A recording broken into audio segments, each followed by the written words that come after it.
चलो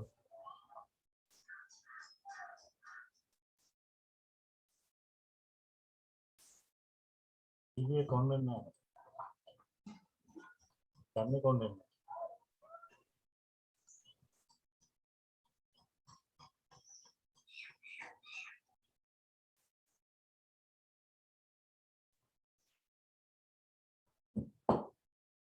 මිනුවන්ගොඩ නාලන්දා මධ්‍ය මහාවිද්‍යාලයේ ආදි ශිෂ්‍ය සංගම විසින් දීප්තිව්‍යාප්තව මෙහෙවනු ලබන අපොස සාමාන්‍ය පෙළ සහ උසස් පෙළ විෂයන් කේන්ද්‍ර කරගෙන පුනරීක්ෂණ අධ්‍යාපන වැඩසටහන සඳහා පැමිණ සිටින ආදරණීය දූ දරුවෝ වන ඔයගොල්ලෝ හැමදෙනාම ඉතාමත් ආදරයෙන් පිළිගන්නවා. ඒ වගේම හැමදෙනාටම සුබ සන්ධ්‍යාවක් වේවා කියලා ප්‍රාර්ථනා කරනවා.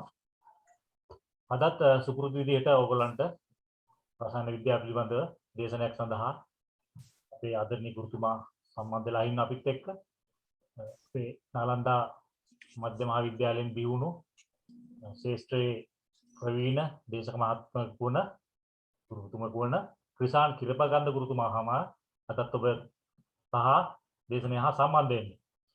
ඉතින් දේශනය ආරම්භ කරගෙන යාම සඳහා ආදරණීය ගුරුතුමන්ට මම ඉතාමත් ආදරයෙන් සහ ගෞරවයෙන් ආරාධනා කරනවා.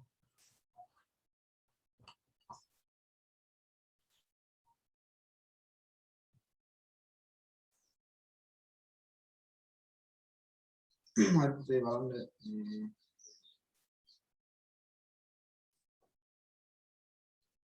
අද මේ අපේ වැඩසටහනේ රසායන විද්‍යා ප්‍රශ්න පත්‍රයේ තමයි සාකච්ඡා කරන්න බලාපොරොත්තු වෙන්නේ 2020 බහුවර්ණ ප්‍රශ්න පත්‍රය. එතකොට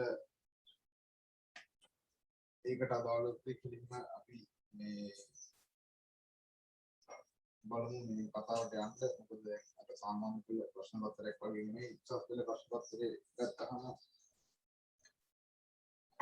ටිකක් ලොකු කාලයක් නේද වැය වෙනවා අපිට මේ ප්‍රශ්න ටික සාකච්ඡා කරන්න. ප්‍රශ්න 50ක් තියෙනවා අපිට මේකේ. ඒකට අපිට අද දවසේ අපි එක්තාක් දුරකට ඕගොල්ලන්ට කතා කරලා දෙන්න තමයි මේ බලාපොරොත්තු වෙන්නේ. ඒකට මම දන්නේ දැන් තමයි ඉන්න ප්‍රමාණය දැන් කියන්නේ first side අය second side අය third side අය ඒ වගේ දැන් side මේක ළමයි ඉන්නවනේ.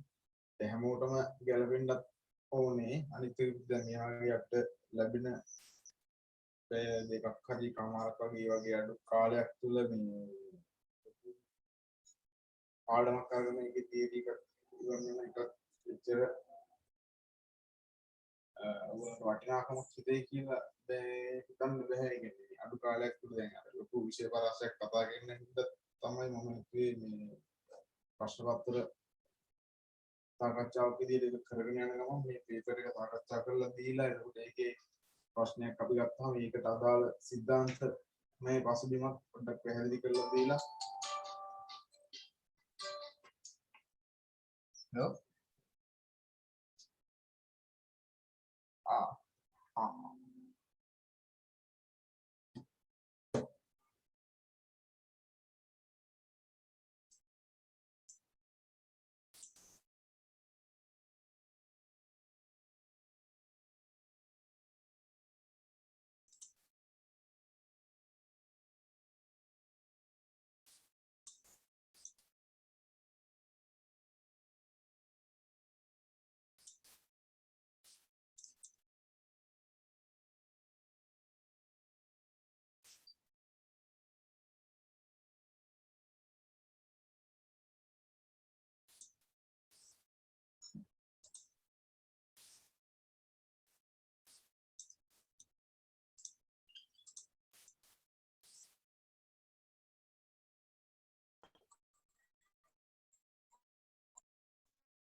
මේ ගාන එහෙනම් බලන්න මේකේ මේ පොඩ්ඩක් වැඩි කරන්න බෑ සවුන්ඩ් මේ මීට වඩා.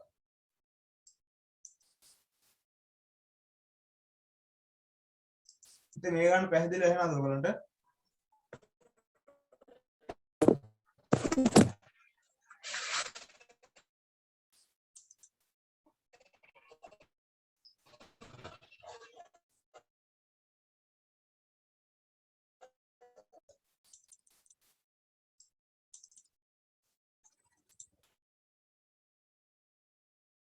එහෙනම් ඉතින් පැහැදිලිව කෙනෙක් කවුරුහරි කියන්න ඕනේ එහෙනම් කියලා.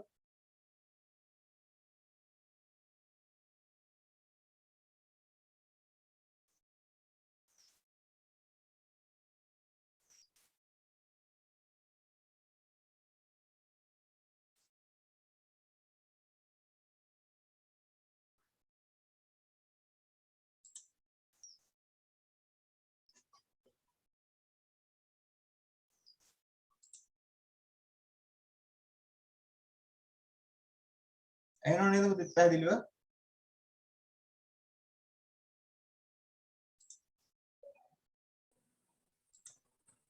දැන් ඇහෙනවද? ඇහෙනව නේද?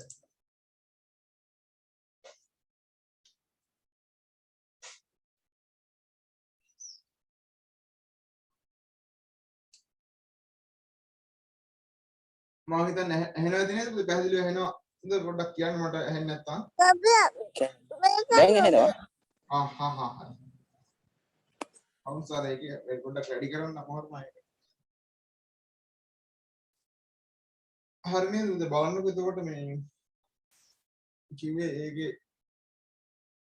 ඒක නිසා අපිට ලොකු අවසරයක් කතා කරගෙන පොඩි කරුණු ප්‍රමාණයක් කතා කරන ප්‍රශ්න පත්‍රය කියන එක ගොඩක් වැදගත්. මොකද දැන් පාස් පේපර් වලට අපි ඉගෙන ගත්ත සිද්ධාන්ත පාවිච්චි වෙන්නේ කොහොමද? පාස් පේපර්ස් වලදී ඒවා යෙදিলা තියෙන්නේ කොහොමද? මේ වගේ ගොඩක් ලොකු අදහස් ප්‍රමාණයක් ඕගොල්ලන්ට ගන්න පුළුවන් කියන්නේ. මේක ඇත්තටම A level paper එකේ MCQ paper එක ඇත්තටම මේ නේද? ජීවිතය ගොඩක් වටිනා කියන මේ ප්‍රශ්න පත්‍රයක් දැන් තමන්ගේ මුළු ජීවිතේ අනාගතේ තීරණය වෙන ප්‍රශ්න පත්‍රය නිසා ඒකයි මේකේ තියෙන වටිනාකම. මේක අතට හම්බුනාට පස්සේ ඉස්සල්ලාම දෙන්න මම දෙන උපදේශය තමයි මේ ඕගොල්ලෝ විභාගෙදී මේක අතට හම්බුනහම මේ අර විභාග මානසිකත්වයට එක්ක අනවශ්‍ය විදිහට කලබල වෙන්න එපා පුතේ. හරි අනවශ්‍ය විදිහට කලබල වෙලා පොඩි ප්‍රෙෂර් එකක් තියෙනවා තමයි. බොහොම සැහැල්ලුවෙන් මේ ප්‍රශ්න ටික බලලා ඉස්සර ලියන්න හදාගන්න. ඒක කරන්න ඕනේ මේ විභාගයට ගිහිල්ලා නෙමෙයි. ඒ කියන්නේ ගෙදරදී තමයි අපි මේකට මුහුණ දෙන්නේ කොහොමද කියන එක අපි මානසිකත්වය සහ අපේ විෂය දැනුම අපි සූදානම් කරගෙන යන්නේ. ඒ කියන්නේ ගෙදරදී අපි පාස් පේපර්ස් කරලා අපිට අවශ්‍ය කරන වේගය හදාගෙන කාලය කළමනා කරගන්න විදිය හදාගෙන මේ හැමදේම හදාගන්න ඕනේ. ඒක හදාගෙන හොඳට පුහුණු වෙලා තමයි විභාගයට යන්නේ. එතකොට අපිට මෙතනදී නිවැරදි කාලය කළමනා කරගෙන ඉන්න අපිට පුළුවන් මේ සාර්ථකව මේකේ උත්තර ටික ලියලා දෙන්න. දැන් මේකේ අනිත් වැදගත් කාරණා තමයි දැන් මේකේ කෙටි ප්‍රශ්න ගැන නම් මම පේපර් එක ගැන අද සාකච්ඡා පටන් ගන්න. මේ පේපර් එක ගැනම මේ පොඩි දෙයක් කියලා වැදගත් දේවල් ටික කියලා මේ සාකච්ඡා කරන්න යනවා. ටික දැන් මේකේ ඔයගලන්ට MCQ පේපර් එකේ තියෙන්නේ ප්‍රශ්න කීයක්ද? MCQ ප්‍රශ්න 50ක් තමයි. එතකොට ඒකට පැය දෙකක් තමයි කාලය හම්බ වෙන්නේ. පැය දෙකක් තමයි කාලය හම්බ වෙන්නේ. හරි. ඒකට මේ ප්‍රශ්න ටික ප්‍රශ්න 51 ඉඳන් 50ට පෙළගැස්ම අපි සාමාන්‍යයෙන් පොදුවේ සලකලා බැලුවොත් මේ උසස් පෙළ ප්‍රශ්න පත්‍රයක මේකෙන් සාමාන්‍යයෙන් අවම දැන් සාමාන්‍ය ඒ සාමාර්ථයක් නේද අපි බලාපොරොත්තු වෙන ඒ සාමාර්ථයක් බලාපොරොත්තු වෙන නම් ප්‍රශ්න 45ක්වත් අඩුම තරමේ කරගෙන තියෙන්න ඕනේ. එතකොට තමයි අපිට ඒ සාමාර්ථය ගන්න පුළුවන් වෙන්නේ. නැත්නම් 30 ගණන් වගේ තිබුණොත් එහෙම 35 36 වලින් තිබුණොත් එහෙම ටිකක් ලොකු ප්‍රශ්නයක් එනවා. ඒකට හේතුව දැන් මේ MCQ ප්‍රශ්න පත්‍රයෙන් තමයි අපිට වැඩිම ලකුණු ප්‍රමාණයක් ගන්න පුළුවන්. එහෙම නැතුව අපි හිතන් හිටියට දැන් ඔය විභාග රචනා ප්‍රශ්න පත්‍ර වලින් අපි හිතන් ඉන්න ලකුණු ප්‍රමාණය ගන්නත් හරි අමාරුයි. ලකුණු දෙකෙන්ම 30 60ක් වගේ හම්බ වෙනවා නම් මේක 30න් 30ක්ම ගන්න ඇත්තටම හරි අමාරුයි. දැන් විභාග රචනා ප්‍රශ්නයකදී වුණත් හරි ඒ වෙන ලකුණු 20 20 ගන්නත් ටිකක් ෆයිට් එකක් දෙන්න ඕනේ. ඒකයි මම කියන්නේ මේ පේපර් එක තමයි ගොඩක් වැදගත් වෙන්නේ. මේකේ MCQ සාමාන්‍ය 45කට එහා 46ක් 47ක්වත් මේ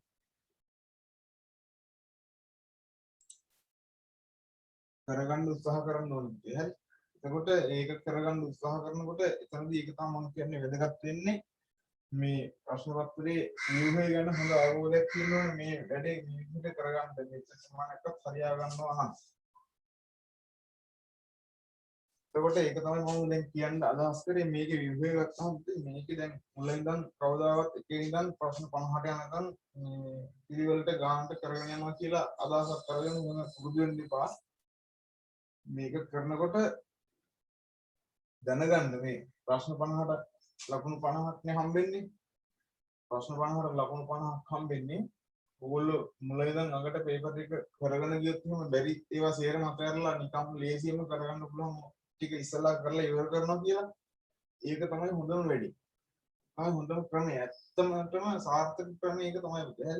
ඒ කියන්නේ මේකේ ස්පියාගෙන ගන්න පුළුවන්. ඒ කියන්නේ බලපු ගමන් කියලා උත්තරේ ගන්න පුළුවන් ප්‍රශ්න වැලකී යුතු ප්‍රමාණයක් තියෙනවා. ගොඩක් වෙලාවට මේක හදන්නේ එහෙමයි. ඒ කියන්නේ ටිකක් අමාරුයි වගේ තේරුණත් පොඩ්ඩක් සුළු කරලා ගන්න ඕනේ වගේ තිබුණත් ටිකක් වැඩ කරලා හොඳට එක්ස්පීරියන්ස් එක හදාගන්න ගිය ළමයෙකුට ඒ සුළු කිරීම කරන්න නැතුව මේ හිතලා ගන්න පුළුවන් ක්‍රම තියෙනවා. හරි. එහෙම විදිහකට තමයි මේක හදන්නේ. ටිකක් අමුතු විදිහකට මේක ඇත්තටම හදලා හැදෙන්නේ. හරි. හැම පාරම මේක එහෙම තමයි. එතකොට ඒ ගැන අපි කෙනෙක් දැනගෙන සැලකිලිමත් වෙලා හොඳට බලලා ගියොත් එහෙනම් මේක අනිවාර්යයෙන්ම මේ පුළුවන් හොඳ අපි අපේක්ෂා කරන ප්‍රතිඵලයට අනිවාර්යයෙන්ම ළඟා වෙන්න පුළුවන්. ඒ හින්දා ප්‍රශ්න ළඟ නැවතිලා බරුවට තේරුම් අමන ගන්න ඉපද ඒ කියන්නේ ඕගොල්ලෝ විෂය නිර්දේශය ගැන හොඳ සම්පූර්ණ කරගෙන ඒක ගැන හොඳ අවබෝධයක් ඇතුව යනකොට මේ ගානක් මොකක් හරි බලනකොට මේක අදාළ තියරි කොටස මතක් වෙනවානේ මෙතන බලනකොට. එතකොට ඒකින්ම තේරෙනවා මේ මොකද්ද මෙතනදි කරන්න වෙන්නේ මේක ටිකක් ලොකු සුළු කිරීමකට යන්න ඕන නම් පස්සට තියා ගන්නවද නේද? ටග්ගාලේ තීරණ ගැනීම හැකියාව ගෙදරදී පේපර් කරනකොට හැදෙනවා. ඒ කියන්නේ මම කියන්නේ ඒක ගොඩාක් වැදගත් එකක්. මේ ටග්ගාල උත්තර නේද? ඉක්මනටම උත්තර හොයාගන්න තියෙන ඒවා ටික කරගෙන යන්න කරගෙන ගිහිල්ලා සුළු කිරීම තියෙන ඒවා පස්සේ කරන්න. ඒ කියන්නේ පේපර් එකේ සමහරවල් මේවා පේපර්ස් හදනකොට දැන් ගොඩක් මේ කෙමිස්ට්‍රි පේපර් එකේම ඕක වෙන දෙයක් හැමපාරම සමහර ප්‍රශ්න වැරදිච්ච ප්‍රශ්නක් තියෙනවා. හරි. ඒ නිසා මේ බලන්නකො සාකච්ඡා කරනකොට තේරෙයි මේ ප්‍රශ්න ස්වභාවය මම ඒක සාකච්ඡා කරනවා නම් ඒ වගේ ඇන්ගල් නම්ලා කියලා දෙන්නම් මේකේ. විදි දෙකකට තමයි අපි සාකච්ඡා කරන්න බලාපොරොත්තු වෙන්නේ. කියන්නේ මේ සාමාන්‍ය හොඳට වැඩ කරලා ගිය ළමයි කාලය ඉතුරු කරගෙන මේ MCQ පේපරේ උත්තරයක් හොයාගන්නේ කොහොමද? හොඳ මට්ටමකට නැතුව මේ සාමාන්‍ය මට්ටමකට වැඩ කරලා ගිය කෙනෙක් කොහොමද උත්තරේ ගන්න? එතකොට එතනට යන කාලය කොහොමද නේද? කාලය ඉතුරු කරගන්න දේ හැටි කොහොමද? හරි. ඒවා ප්‍රශ්නත් එක්කලා මේ බලන්න බලලා ඉවරලා ඒ ක්‍රමය හදාගන්න. මේකට මුහුණ දෙන්න අවශ්‍ය කරන ක්‍රමය හදාගන්න. මොකද මේක ජීවිතේ ගොඩක් වැදගත්. ජීවිතේ මුළු මුලින්ම වගේ වෙනස් කරන ප්‍රශ්න පත්‍රයක් නේද? ඒක ගැන තමයි මුලින්ම මම කියන්නේ. ඉතින් බලන්න කියන ප්‍රශ්නයක් එකේ ඉඳන් අපි සාකච්ඡා කරමු යක්. හරි. බලන්නකො 2020 පේපර් එක මම හිතනවා 100%ක් දැන් ඕගොල්ලෝ ළඟ ප්‍රශ්න පත්‍රයේ ඇති මම ඉවලා තිබ්බ එක පුළුවන් මේ print එක කරන්න ඇති නේ. නැති අය ඒක බලලා ඇති සොෆ්ට් කොපි එක හරි බලාගෙන කරලා ඇති කියලා ඕගොල්ලෝ කරලා ඇති කියන විශ්වාසය වල තමයි මම මේක සාකච්ඡා කරන්න යන්නේ. හරි. එතකොට බලන්න මේකේ පළවෙනි ප්‍රශ්නේ විදිහට තියෙන්නේ මොකද්ද? පරමාණුක ව්‍යුහය හා සම්බන්ධ පහත් දැක්වෙන සොයා ගැනීම සලකන්න කියනවා. හරි. ගොඩක් වෙලාවට දැන් පේපර් එක සාමාන්‍යයෙන් පටන් ගන්නදී ගොඩක් සරල මට්ටමේ ප්‍රශ්නයකින් කියන්නේ මෙච්චර නෙමෙයි අර මේක සංකීර්ණ එකක් කියන එක නෙමෙයි මම ඒකෙන් අදහස් කරන්නේ මේකත් සරල එකක් තමයි. ඒ වුණාට මේ අර පැටර්න් එකේ පොඩි වෙනසක් වෙලා තියෙනවා. සමහරවිට පටන් ගන්නකොට මේ එක්ක හරි ඒකක ගැන අහලා නේද පොඩි සරල මට්ටමේ බලපුවම දෙන්න පුළුවන් උත්තරයකින් තමයි ඉස්සර නම් පටන් ගත්තේ. පේපර් එක දැන් මේ පාර ඒකේ පොඩි වෙනසක් වෙලා තියෙනවා. අකුරු ප්‍රමාණය වැඩි ලොකු ප්‍රශ්නයක් නේ මෙතන තියෙන්නේ. ඒකේ බලන්න පළවෙනි ප්‍රකාශයෙන් මොකද්ද කියන්නේ? කැතෝඩ කිරණ නලය තුල ධන කිරණ. මතක් වෙන්න ඕනේ පළවෙනි පාඩමේ තියෙන එකක් නේද කැතෝඩ කිරණ වල සම්බන්ධ ධන කිරණ. ඊට පස්සේ දෙවෙනි එකේ මොකක්ද කියන්නේ? සමහර න්‍යෂ්ටි වර්ග මගින් ඇති කරන විකිරණශීලීතාවය. ඒකට පුතේ මේවා හරියටම පැහැදිලිව විෂය නිර්දේශයේ කියන සහ ගණන කරුණු පළවෙනි පාඩමේ කියන එකක් තමයි මේ අහලා තියෙන්නේ. ඉතින් කියනවා ඉහත 1 සහ 2 සඳහන් සොයා ගැනීම කළ විද්‍යාඥයන් දෙදෙනා පිළිවෙලින්. හරි. එතකොට ගන්නවනේ ඉතින් පළවෙනි පාඩම උදම්ම ගත්තාම මේකේ හැම විදියෙම විද්‍යාඥයෝ ලිස්ට් එකක් එනවා, පොලිමක් එනවා. හරි. ඒකෙන් මේ ප්‍රසිද්ධම විද්‍යාඥයෝ කීප දෙනෙක් තමයි දාලා තියෙන්නේ. ඔකේ ධන කිරණ හොයාගන්න එක්කෙනා කවුද? ඔය ගෝල්ඩ්ස්ටයින් කියන එක්කෙනානේ. ගෝල්ඩ්ස්ටයින් කියන එක්කෙනා තමයි ධන කිරණ හොයාගත්තට කැතෝඩ කිරණ සිදුරු සහිත නේද? කැතෝඩයක් පාවිච්චි කරලා ගෝල්ඩ්ස්ටයින් තමයි හොයාගත්තේ. ඊට පස්සේ විකිරණශීලීතාවය ගැන කිව්වම නම් මේ ඔයගොල්ලන්ට සිලබස් එක ඉගෙනනවා නේද? විකිරණශීලීතාවය, ස්වභාවික විකිරණශීලීතාවය, කෘත්‍රිම විකිරණශීලීතාවය ඕගෙන ඕකේ. එතකොට හෙන්රි බෙකරල් කියන විද්‍යාඥයන් නම තමයි දැනගෙන ඉන්න ඕනේ අපි. හෙන්රි බෙකරල් තමයි ස්වභාවික විකිරණශීලීතාවය හොයාගත්තේ. හරි. ඒක ඉතින් හොයාගත්ත කියනකටත් වඩා ඒක පැහැදිලිව ඉගෙනගන්නත් ඔයගොල්ලන් කියලා ඇති සිලබස් එකේ මේ නේද? හෙන්රි බෙකරල් අහම්බෙන් තමයි ඔය විකිරණශීලීතාවය, ස්වභාවික විකිරණශීලීතාවය අහම්බෙන් තමයි හොයාගත්තේ. එහෙනම් ඒකට එතකොට උත්තරේ එන්නේ ඒජන් ගෝල්ඩ්ස්ටයින් සහ හෙන්රි බෙකරල් කියන එක. උත්තරේ අංක 5. හරි. උත්තරේ අංක 5. නිකන් ඉතින් මතක් කරගන්න දැන් ඕක අර පළවෙනි පාඩමේ අපි දැන් විද්‍යාඥයෝ ගැන දැන් ඊළඟ එක්සෑම් වලින් අහලා තිබ්බත් ජේ.ජේ. තොම්සන් කෙනෙක් වෙනා මොනවද කරේ? ඔව් ජේ.ජේ. තොම්සන් තමයි පුතේ ඕගොල්ලන්ට මතකද? දැන් ওই කැතෝඩ කිරණ මේ හොයාගන්නේ පස්සේ ඒ අර ඉදිරි පරීක්ෂණ ගොඩක් නේද? ඉස්සරහට කරන දේ කියන තමයි මේ ජේ.ජේ. තොම්සන්. ඒකට හෙන්රි බෙකරල් කරලා තියෙනවා මේ ස්වභාවික විකිරණශීලීතාවය. ගෝල්ඩ්ස්ටයින් ධන කිරණ හොයාගත්ත එක. රොබර්ට් මිලිකන් මොනවද කරලා තියෙන්නේ? අර තෙල් බිඳු පරීක්ෂාව කියලා එකක් කරලා නේද? ඉලෙක්ට්‍රෝන එක ආරෝපණය එහෙම හොයාගත්තේ නේද? මිලිකන්ගේ තෙල් බිඳු පරීක්ෂාව කියලා එක කරලා. හරි. එතකොට රදර්ෆර්ඩ් නම් ඔයගොල්ලෝ දන්නවනේ අර රදර්ෆර්ඩ්ගේ පරමාණු ආකෘතිය රන්ත පරීක්ෂාව කරේ ඒවා ප්‍රෝටෝනය නේද? හොයාගෙන නම් කරේ රදර්ෆර්ඩ් නේද? ඔය වගේ අදහසක් තමයි විද්‍යාඥයන් ගැන තියෙන්න ඕනේ. ඒකට ඒකේ උත්තරය අංක 5 වෙන්නේ. හරි. බලන්න එක දෙවෙනි එක මැංගනීස් පරමාණුවේ කියනකොටම මෙතනදී දැන් මේකට අර මම ටිකක් කාලයක් අරගෙන ඔයගලන්ට ඒ තියෙන විෂය අපසරියත් එක්කම පුතේ පොඩ්ඩක් සාකච්ඡා කරලා දෙන්නේ. හරි. නැත්නම් මේවට ඉතර වෙලාවක් යන්නේ නැහැ. ටක් ගාලා බලපු ගමන් මේ විද්‍යාඥයෝ ගැන උගන්වලා දෙන්න ඕනේ. උගන්වලා තියෙන මේ විශේෂයෙන් පාඩම් කරලා තියෙන්න ඕනේ නැහැ පුතේ මේවා. ඒ කියන්නේ විෂය නිර්දේශය උගන්වන අපි සාර්ථකව අන්තිම විභාගයේ ඒක ඉගෙන ගන්නකොට මේ විද්‍යාඥයන් නම් නිකම් මතක හිටිනවා. උගල ගන්න විශේෂ කරුණුත් එක්කලා එයාගේ නම කිව්වම ඒක මතක හිටිනවා. හරි. විශේෂ ධර්මයක් අවශ්‍ය නැහැ ඒකට. මැංගනීස් පරමාණුවේ කතන්දරයක් කියන්නේ. ඒකට දැන් මෙහෙම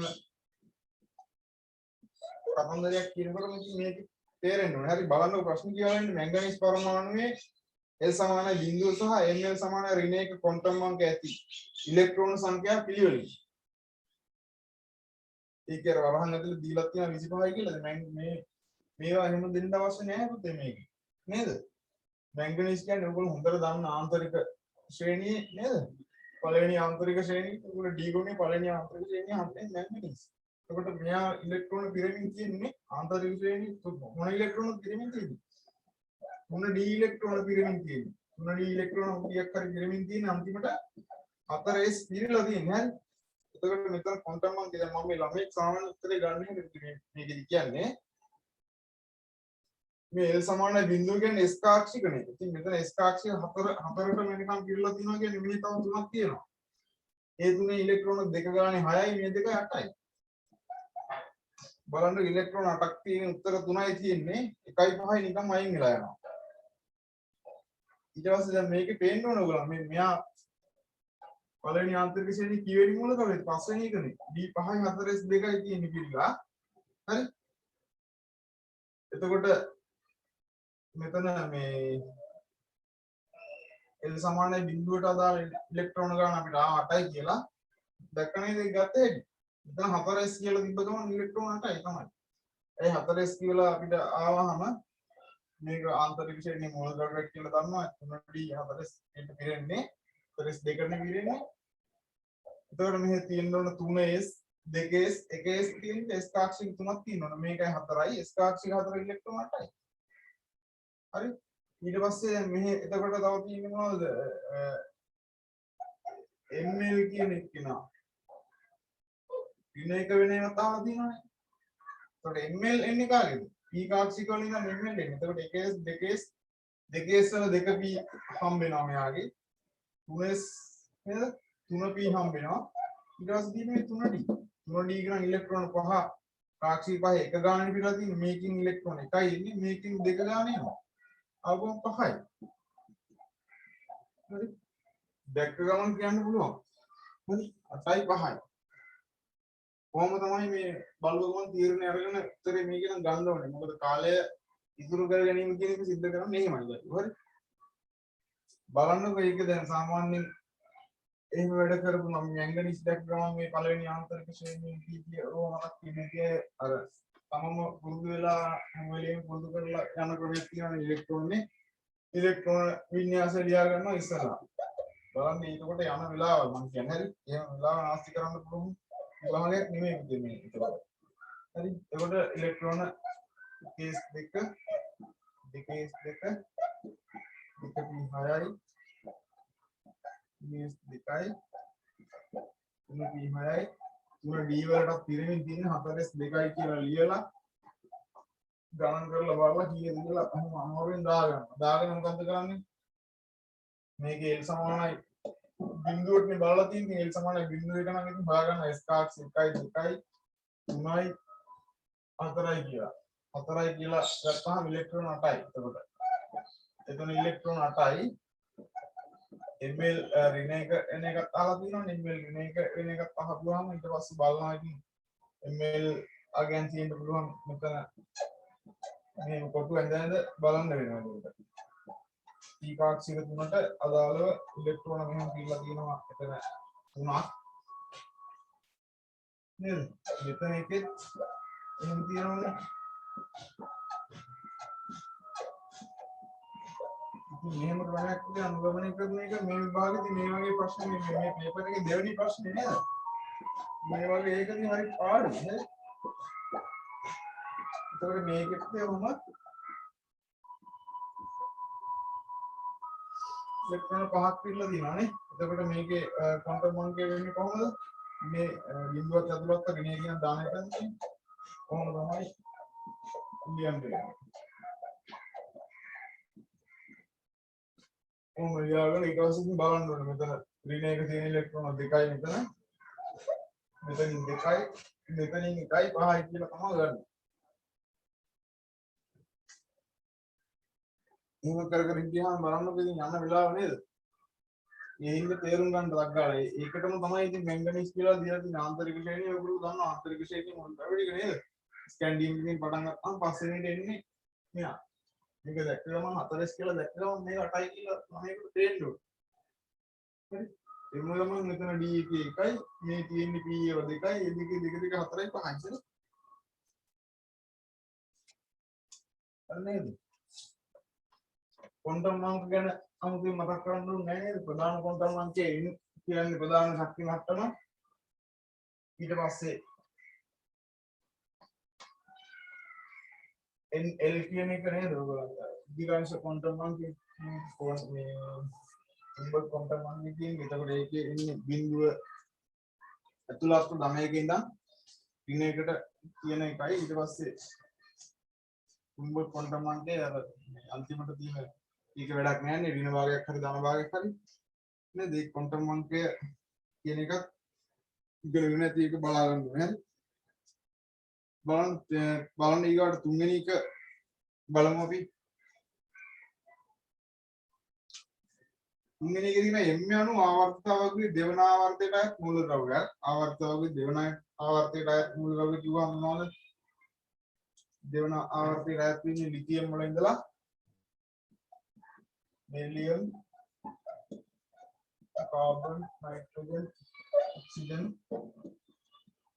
ඕනේ මූලද්‍රව්‍යයේ දීර්ඝ ගුණයක් සහිත MCl3 කිව්ව ගමන් මොකක්ද වෙන්නේ දීර්ඝ ගුණයක් සහිත MCl3 කිව්වම මෙතන අපිට ක්ලෝරින් එකලා බෝරෝන් එකක් හදනවා මේ අණුවක් මේක දීර්ඝ ගුණයක් නැහැ බිඳුවයි නේ එතකොට ළමයෙකුට කෙලින්ම තේරෙන්නේ මෙන්න මේ කියන්නේ මොකද්ද නයිට්‍රජන් වල ක්ලෝරයිඩ් එක ගැන කියන්නේ හරි ඒ කියන්නේ දැන් බෝරෝන් එකලා බන්ධන තුන මෙහෙම බඳුනහම Cl ලහුම් බඳුනහම මේකේ මොකද්ද වෙන්නේ මේ දීර්ඝ ගුණේ දැන් ත්‍රිකෝණාකාර තලීය හැඩයකට යොක එන්දාම තියෙන්නේ ඒකට දීර්ඝ ගුණයක් ඉන්නේ නැහැ පුතේ ඒ කියන්නේ අණුවේ සමස්ත මේ කොහෙද අපි විද්‍යුත් ශාස්ත්‍රයක් වගේ එකකට නිකන් අපි දැම්මොත් එහෙම දානගෙනයි කියලා හරි අණුව එහෙම දැම්මට එක පැත්තකටවත් කොහෙවත් ඇදලා යන්නේ නැහැ අණුව ඒ කියන්නේ දීර්ඝ ගුණයක් නැහැ හරි ඒ වුණාට NCl3 බලන්නකෝ NCl3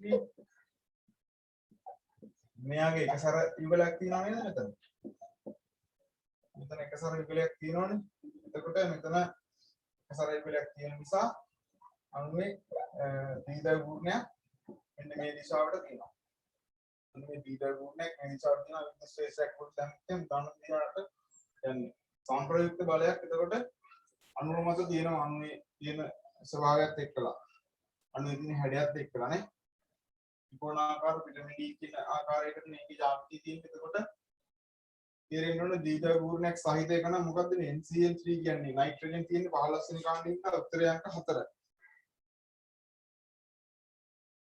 නයිට්‍රජන් තියෙන 15 වෙනි කාණ්ඩේ නේකි ඒකට ඒකේ උත්තරය අංක 4 මේකේ මේ වගේ සම්ප්‍රයුක්ත බලයක් හදගන්න නැහැ නේ පොඩි දේවල් හරි බලන්න කොච්චර ලේසිද කියලා ඒවට අග්ගාලා මේ බලපු ගමන් ඉති ගහගෙන නේද අදිට හදාගන්න යන්න පුළුවන් ඉස්සරහට මේ බොරුවට ඒක දැන් මේ වෙලා ඉන්න ඕනේ නැහැ හරි ඊගොඩ් බලන්නකො පෙරොක්සි නයිට්‍රික් අම්ල අණුවක් ඒකේ සූත්‍රය වලට දීලා තියෙන HNO4 නේද ඒකේ පරමාණුක සැකිල්ලක් කෙලින්ම වරහන් ඇතුලේ දීලා තියෙනවා හරි සඳහා ඇඳිය හැකි අස්ථායි ලුයිස් තිත්තිරි සංඛ්‍යාව ගැන තමයි අහන්නේ හරි බලන්න මේ ප්‍රශ්නේ ටිකක් වෙනස් අර අහන්නේ අස්ථායි ලුයිස් තිත්තිරි වල මේකේ පරමාණුක සැකිල්ලක් දීලා තියෙනවා මෙහෙම පරමාණුක සැකිල්ලක් දීලා තියෙනවා මෙහෙම මෙතන ඔක්සිජන් මෙතන නයිට්‍රජන් මේකෙන් ඔක්සිජන් නේ ලුයිස් තිත්තිරි මේ අර එකසර ඉලෙක්ට්‍රෝන මෙන්න මේ එකසර ඉලෙක්ට්‍රෝන පෙන්නලා තියෙනවා මෙතන ධනාරෝපණය තියෙනවා මොකද එතකොට මේ ඔක්සිජන් මත ඍණාරෝපණය තියෙනවා හරි මේකේ එකසර ඉඳලා දෙකක් වහම තියෙනවා ඔහොමනේ කියන්නේ දැන් පුතේ මේ අණුව ගත්තහම මේ තමයි මේ අර ඕගොල්ලන්ගේ විධිමත් ආරෝපණය කියන එක අවමයක් වෙන විදිහට සකස් කරපු මේ පරමාණුක සැකිල්ල ඒ කියන්නේ මේ විධිමත් ආරෝපණය අවම විදිහට සකස් කරපු ඒ මේ පෙරොක්සිනයිට් සම්ලයට අදාළව පෙරොක්සිනයිට්‍රික් අම්ලයට අදාළව ඒ ව්‍යුහය. එතකොට මේකෙන් දැන් අහන්නේ ප්‍රශ්නේ මොකක්ද අස්ථායි ව්‍යුහ කීයක් ගන්න පුළුවන් කියලා. හරි ලේසි මේ අස්ථායි ව්‍යුහ මේක කොහොමද ගන්න මේ පරමාණුක සැකිල්ල දුන්නාම කොහොමද ඇඳගන්නේ කියන එක ඔයගොල්ලෝ දන්නවනේ. මේකේ දැන් අපි පරමාණුක සැකිල්ල එහෙම දාගෙන අන්තවහම මේ බන්ධන වලට ඉලෙක්ට්‍රෝන ටික දාලා ඉතුරු ඉලෙක්ට්‍රෝන මේ විද්‍යුත් නියත අඩු පරමාණු වලට මෙහෙම අපේ පිළිවෙලට දාගෙන ගිහිල්ලා ගියාම මෙතෙන්ට ඍණාරෝපණය කැවිලා මෙතෙන්ට ධන දෙක විදිහට තමයි එන්නේ. එතකොට ඒ ඍණාරෝපණය ඉවත් කරලා මෙතන ධන කරලා විධිමත් ආරෝපණය උපරිම අඩු වෙන විදිහට තමයි මේ 90 හදන්නේ. හරි. ඊට පස්සේ මේකේ මේ අස්ථායී ලුයිස් තිත්තිරි ව්‍යුහ ගන්න ආපුවම අස්ථායී ලුයිස් තිත්තිරි ව්‍යුහ ගන්න මේ අර ඒකේ කලින් දෙක අරන් හරියන්නේ ඒ කියන්නේ මේක කලින් තිබ්බ ස්වරූපේ මේක හදන්න කලින් තිබ්බ ස්වරූපේ එතකොට ඒක කොහොමද එන්නේ මෙතෙන්ට දෙකක් දාන දෙක අවස්ථාවක් කියලා මෙතෙන්ටත් තියෙන අවස්ථාවක් තමයි මේක අවස්ථාව එකක් කියලා ගන්න බෑ ඒ එහෙම ගන්න බැරි මේක අවස්ථාව එකක් කියලා ගන්න බැහැ මේකේ අෂ්ටකය සම්පූර්ණ වෙලා නැහැ නයිට්‍රජන් වල එහෙම අෂ්ටකය සම්පූර්ණ වෙලා නැහැ හරි විධිමත් ආරෝපණය හරියට ආවේ නැහැ කියලා මේක අස්ථාය එකක් කියලා ගන්න බැහැ. එහෙම ආරම්භ කරනවා වැරදි. ඊට පස්සේ අපි මේක මෙතෙන්ට බන්ධනය කරලා මේ ආරෝපණ අයින් කරලා දාලා විධිමත් ආරෝපණ ආවම ව්‍යාප්ත වෙන පරිදි ඒකේ ලුයිස් රිවිව් එක ගන්නේ මෙහෙම. මේක ගත්තහම මේකේ කියන්න පුළුවන් තවත් අස්ථාය විදි තියෙනවා නම් බලන්න පුළුවන් මොකද්ද? මේ බන්ධනය කරලා මෙතෙන්ට දාලා බලන්න. එතකොට මෙතන ඍණ වෙලා මෙතන ධන වෙලා ඕගලන්ට එක view එකක් එනවා. හරි. එතකොට මේක මෙහෙම ගන්නකොට මේ අපිට හිතෙන හිතනවා ගන්න බැහැ පුතේ. මේකේ අෂ්ටක සම්පූර්ණ වෙලා තියෙන්නේ හරියට. විධිමත් ආරෝපණ ව්‍යාප්තිය අවම වෙන පරිදි නැති ඒවානේ අස්ථායීව කියන අස්ථායී එකක් තමයි මේක. හැබැයි එතකොට අෂ්ටක සම්පූර්ණ වෙලා තියෙන්නේ හරියට. හරි. එහෙම නැත්නම් මේක මෙතෙන්ට මේ විදිහටම මේ බන්ධනී ගාවට මාරු කරා ඒත් එන්නේ අස්ථාය එකක් තමයි. තේරුණාද? ඒත් එන්නේ අස්ථාය එකක් තමයි. එතකොට මේකයි මේ දිත්ත බන්ධනේ මෙතෙන්ට දාලා ඇනලා බලනකොට මේ විදිහටම එකක් තමයි එන්නේ. දිත්ත බන්ධන දෙක දාන්න තමයි තියෙන්නේ. එතකොට අපිට මේකට අස්ථාය වීම දෙකක් ගන්න පුළුවන්. හරි? උත්තරේ එතකොට ඒක වෙන්නේ 4ට අංක 2. හරි නේද? අන්න ඒ විදිහට ඒක හිතලා ගන්න ඕනේ මේ ඔයගොල්ලෝ දැනගන්න ඕනේ විධිමත් ආරෝපණ අවම වෙන පරිදි අණු වල ලුයිස් තිත්තිරිව්ව ඇඳගන්න හැටි. ඒක දැන් ඉස්සර නම් අපිට පළවෙනි සිලබස් එකේ පරමාණුක මේ අණු කියන්නේ සමහර අණු වල දැලිස් මේ ව්‍යුහයන් ගන්නකොට පරමාණුක සැකිල්ල දැනගෙන ඉන්න ඕනේ ගැනත් උගන්වනවා. දැන් මේ අපි නම් උගන්වනවා ඒක සාමාන්‍ය සාධාරණ නැහැ. නිකන් වදන්තියක් තියෙනවා මේ පරමාණුක සැකිල්ල දැන සිටිය යුතුයි කියලා. කොහොමද දැනගන්නේ කියලා නෑ. හරි. ඒ හින්දා පරමාණුක සැකිල්ල දැනගෙන ඉන්න ඕනේ. ඒ ව්‍යුහ දැන් ඔක්සියම් ලේක එහෙම අදිනවා නම් කොහොමද වෙන්නේ කියලා පරමාණුක සැකිල්ල දැනගෙන ඉන්න ඕනේ. හරි.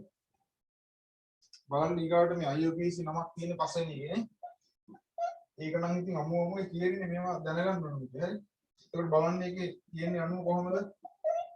මෙහෙම කොටසක් තියෙනවා. CH2 CH වගේ කාණ්ඩයක් තියෙනවා නේද? ඊට පස්සේ මෙහෙම තියෙනවා. ජීවිත බන්ධන CH BR කියලා තියෙනවා. ඒනවලුද පැහැදිලිද? ඔක්කොටම කලින් මේ කාබනික රසායන ගැන කියනකොට IUPAC නාමකරණය මේ පැත්තෙන් නෙමෙයි මොන පැත්තකින් ගියත් ඕගනික් වල අපිට ගොඩාක් වැදගත් මේක මොකක්ද ඕගනික් ඉගෙන ගන්න කලින් දැක්කහම කාබනික සංයෝගයක් මේක මොකක්ද කියලා හඳුනා ගන්න පුළුවන් වෙන්න ඕනේ. තේරුණාද? කාබනික සංයෝගයක් දැක්කහම මේ කාබනික සංයෝගය මොකක්ද? ඇල්කේන්ද ඇල්කීන්ද ඇල්කයින්ද ඇල්ඩිහයිඩ්ද කීටෝනද නේද? ඇල්කයිල් හේලයිඩ්ද මොකක්ද කියලා හරියට හඳුනා ගන්න ඕනේ. ඒක තමයි වැදගත්ම දේ ඕගනික් වල. නැත්තම් කිසි දෙයක් කරගන්න බෑ. හොඳට අණු දැක්ක ගමන් කියන්න පුළුවන් වෙනවා මේ කාබනික මොන වර්ගයේ කාබනික සංයෝගයක්ද කියලා. ඒකයි දැන් ළමයි ගොඩක් හිතන් ඉන්නේ කාබනික රසායනය කිව්වහම මේ පරිවර්තන කියලානේ. කරන්නෙත් ඒවයි ඉගෙන ගන්නෙත් ඒවා හරි. ඕගනික් කියන්නේ පරිවර්තන නෙමෙයි. මේක වැඩියට තේරුම් ගන්න එපා. පරිවර්තන කියන්නේ ඕගනික් වල එක කොටසක් විතරයි. නැතුව මේ පරිවර්තන කියන්නේ මුළු ඕගනික්ම නෙමෙයි හරි. ඕගනික් වල ඒ කොටස් 5කට 10කට විතර අනිත් දාගත්තේ මේකෙන් එන එක කොටසක් විතරයි පරිවර්තන කියන්නේ. අනිත් හැම දෙයක්ම දැනගන්න ඕනේ ඕගනික් වල. අනිත් කෙමිස්ට්‍රි වල වගේ. දැන් මේක දැක්ක ගමන් මේ සංයෝගය මොකද්ද? මේක කීටෝනයක්. නේද? කීටෝනයක්. එතකොට ONE කියලා ඉවර වෙන්න ඕන. ONE කියලා ඉවර වෙන්නේ ආන්සර් නේද? ආන්සර්ස් වාන 1 2 3 කියන ඒවා විතරයි. හරි. අනිත් දෙක අතහැරලාම දැන් මේක බලන්න ඕනෙත් නෑ. දැක්කනේ? අන්න ඒ වගේ ක්‍රම තියෙන්නේ මේක. එතකොට මේක කොහොමද අපි සාමාන්‍ය මේක ප්‍රධාන දාමේ නම් කරගන්නේ? ඔව් ප්‍රධාන දාමේ නම් කරනකොට දැන් මේක කීටෝනයක් නම් මේ කීටෝන කෑල්ලම් තියෙනවා. ප්‍රධාන දාමේ නම් කරනකොට මේ ඩබල් බොන්ඩ් වලට අඩු අංකේ ඉන්න නේද අපි දාන්නේ. දැන් මේ පැත්තෙන් ආවත් 3යි. මේ පැත්තෙන් ආවත්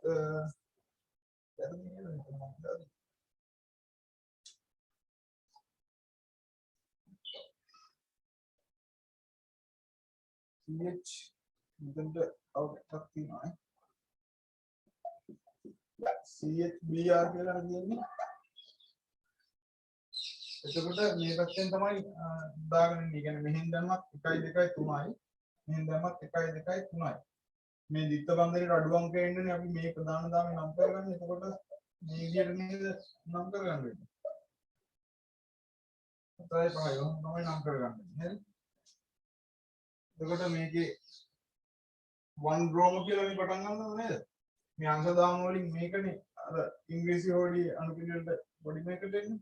So 1 bromo මෙතන 4 methyl 5 hydroxo මෙතන අංකය 1 e 3 on කියලා එනවා නේද?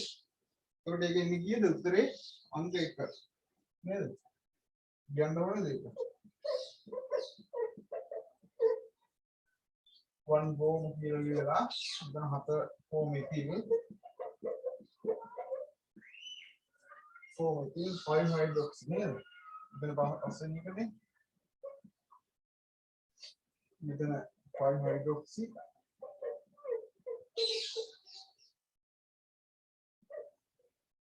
කාබන් පරමාණු ඔක්කොම 5යි පේන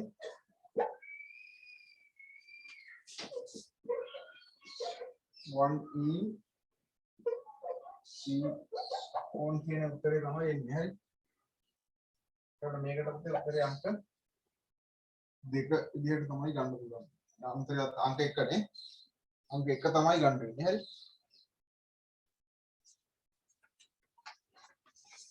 බලන්නකො ඊළඟ මේවා ඉතින් මේ ඔයගොල්ලෝ UPSC නාමකරණය ඉගෙන ගන්නකොට නම් කරන ඒවාත් එක්ක බලද්දි මේක මොකද්ද නේද? දැක්ක ගමන් නම හරියට කඩ දාලා කියන්න විනාඩි තප්පර ගානක්වත් යන්න බෑ ඊට ප්‍රශ්න පත්‍රයේ මේ ප්‍රශ්නෙට. හරි.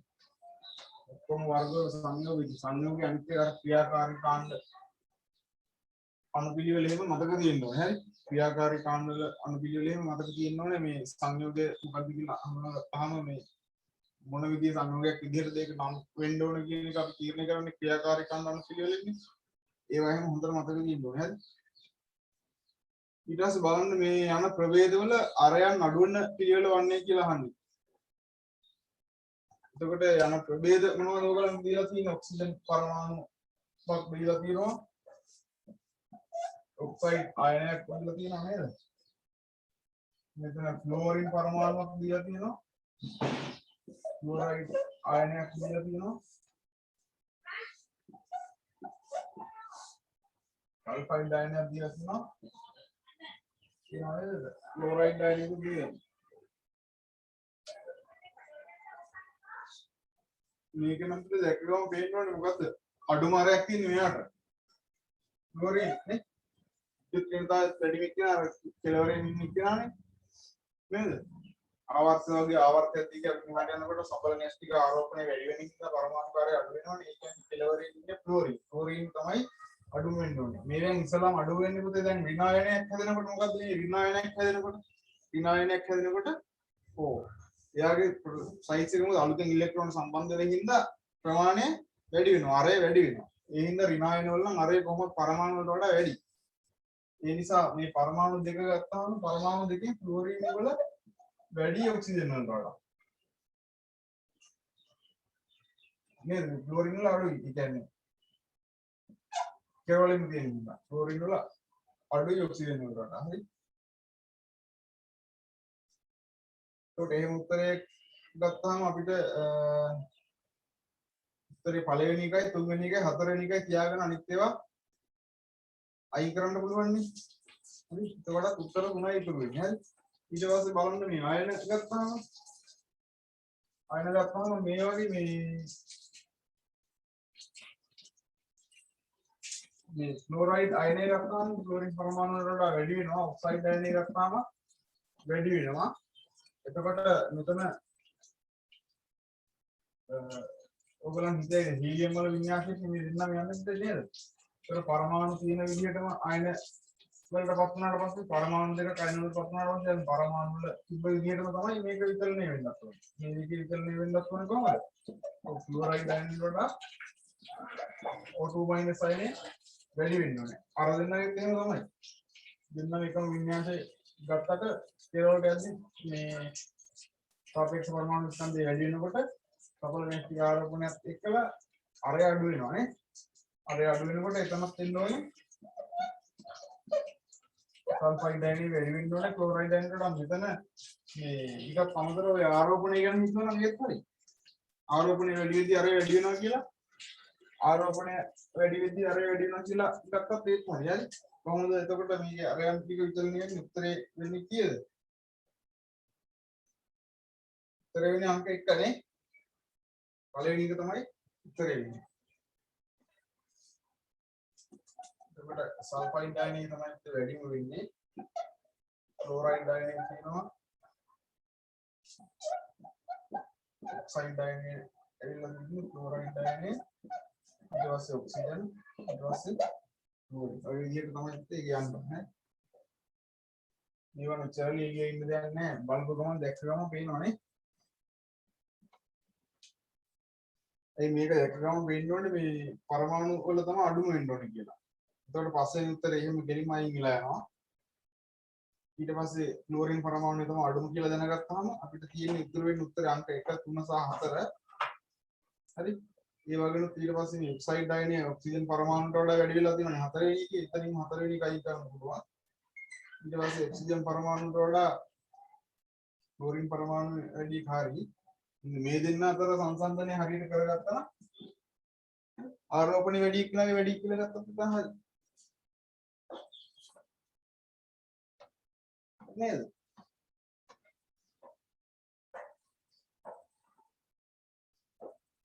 බොහොම පොඩි දේවල් ඔයගොල්ලන්ට ටක් ගාලා හොයාගන්න පුළුවන් විදිහට තමයි උත්තර සාමාන්‍යයෙන් දෙන්නේ. හරි. ඊට පස්සේ බලන්නකෝ මේ 7 වෙනි එක. එතකොට ඒකේ දීලා තියෙන T1 උෂ්ණත්වයකදී සහ P1 පීඩනයකදී දෘඪ සංයුක්ත බඳුනක් තුල පරිපූර්ණ වායුවක මවුල N1 සංඛ්‍යාවක් අඩංගු වේ. එම බඳුනට තවත් වැඩිපුර වායු ප්‍රමාණයක් ඇතුළු කළ විට නව උෂ්ණත්වය සහ පීඩන පිළිවෙලින් T2 සහ T2 කියලා දාලා තියෙනවා. එතකොට දැන් වායුය තුළ මුළු වායු මවුල ප්‍රමාණය කියලා අහන්නේ. හරි. මේකෙන් සාමාන්‍යයෙන් උත්තරේ ගන්න ළමින් නම් මේ මවුල සංඛ්‍යාවත් එක්ක ඔය පීඩන උෂ්ණත්ව පීඩන සම්බන්ධ කරපුවාම මේකට දාන සමීකරණය මොකක්ද කියන්නේ? P සමාන nRT දාන්න ඕනේ. හරි. මේකේ පරිමාව නියතයි. දුඩ සංවෘත බඳුනක් පරිමාව නියතයි.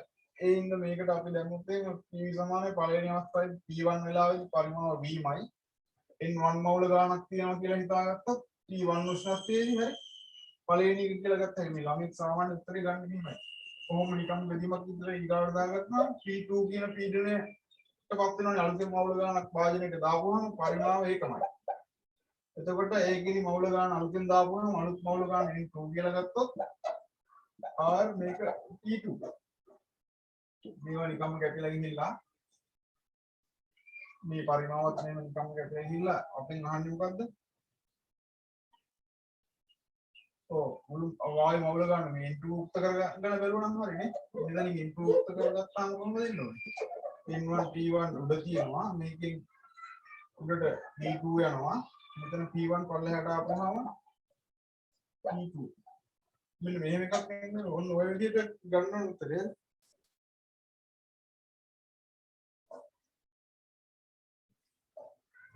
ඔය ස්පීඩ් එකට උත්තරේ ගන්නවා. මේක ඉතර ලොකු එකක් නෙවෙයි. P සමාන nRT දාලා තමයි ගන්න හදාගන්නේ. හරි. බලන්නකෝ ඒක තේරුණ ඒ විදිහට තමයි පුතේ සාමාන්‍ය වැඩ කරලා ඉන්නේ ළමයි ඉස්සරේ ගන්න සමීකරණ ගොඩාක් 10 17 නේවි නැහැ. ඒකෙදි අර මම අනිත් අයට තේරෙන්න ඉතින් පැහැදිලි කරලා කියන්න මේක දොඩ සංවෘත බඳුනක් කියවම පුතේ මේ කියනකොට පරිමාව b කියලා ගත්තොත් මේ පරිමාව නියතයි. හරි. එතකොට මුලින්ම මේකේ අපිට දීලා තියෙන්නේ T1 සහ P1 කියන උෂ්ණත්ව පීඩන යටතේදී මේක අපි හිතමු n1 කියන මවුල සංඛ්‍යාවක් තියෙනකොට මේකට අපිට p සමාන nRT දාන්න පුළුවන්. p සමාන nRT දාපුවම එතකොට p1 b සමානයි n1 r t1. හරි. ඒක කියලා අරගෙන දැන් මොකද්ද කරනවා කියන්නේ? කරනවා කියන්නේ මෙයාට අලුතෙන් ඒ වායු මවුල ගණනක් දානවා කියලා කියන්නේ.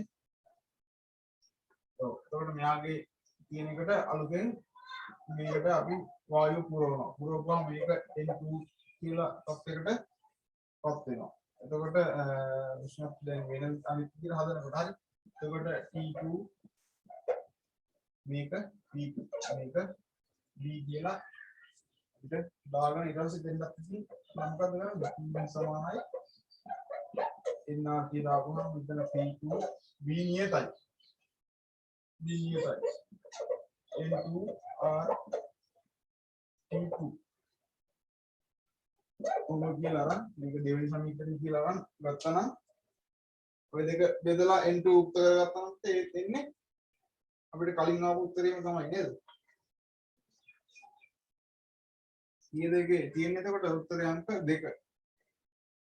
උත්තරේ අංක 2. හරි. මේ විදිහට ලියලිය කරන්නේ නැහැ. එහෙම කරන්න ගියොත් එහෙම අපිට ඉස්සරහා ප්‍රශ්නවලදී ඉර වෙලා නැතු වෙනවා. මම අර කලින් කරපු ක්‍රමේ තමයි මේ පැන්සල් එකෙන් මෙතනම ටක් ගාලා හදාගත්තාම උත්තරේ හරි. ඒවා ගොඩක් සබල යන ඒවා අනිත් එක මේවා දෙකම උත්තර කියන්න පුළුවන් ළමයි ඉන්නවා. තේරුණාද?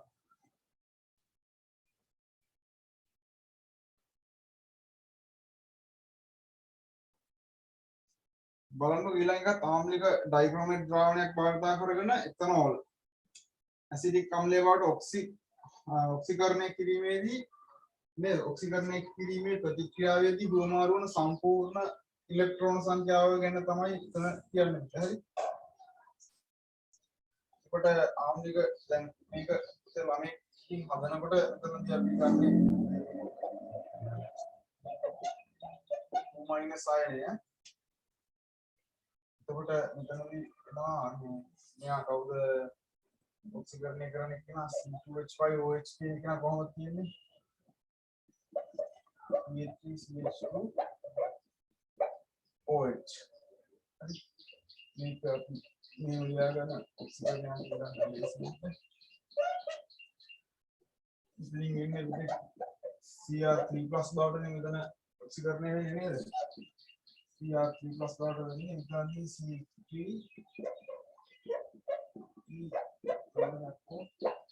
OH නේ.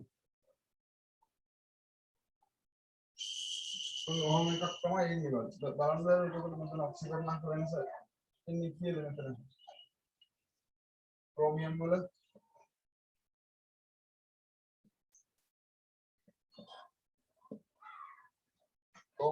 මෙතන තම 6 ඔක්සිකරණාංකයෙන් දෙකක් තියෙනවා. මෙතන ධන 3ක් තියෙන්නේ. දැන් ඉස්සෙල්ලා මෙතන දෙකක් දාගෙන ඉන්නවා. මෙතන ක්‍රෝමියම් දෙකක් තියෙනවනේ. මෙතන දෙකක් දාගෙන ප්‍රතික්‍රියා තුනක කරගත්තාම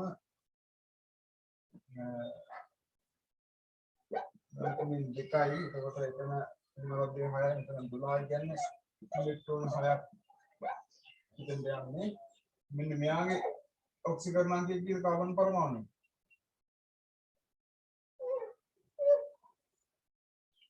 එතන ඔක්සිකරණාංකය ගත්තාම මෙතන හයිඩ්‍රජන් දෙකකින් අපිට දෙපැත්තට නේද දෙනවක් කියලා ගත්තාම වෙන එක එනවා. මෙතන වෙන එකක් ගියාම මේ පැත්තට මෙතන දාන දෙකකින් වෙන එකකින් දාන එකක් කියලා නේද එන්නේ. මෙතනත් බලන්නකො මේකයි මේකයි ඉන්න 3ක් කියලා නේද එන්නේ. එතකොට එතන ඉලෙක්ට්‍රෝන වෙනස හතරක් විදිහට නෝට් වෙන්නේ හරි ඉලෙක්ට්‍රෝන වෙනස හතරක් විදිහට තමයි එන්නේ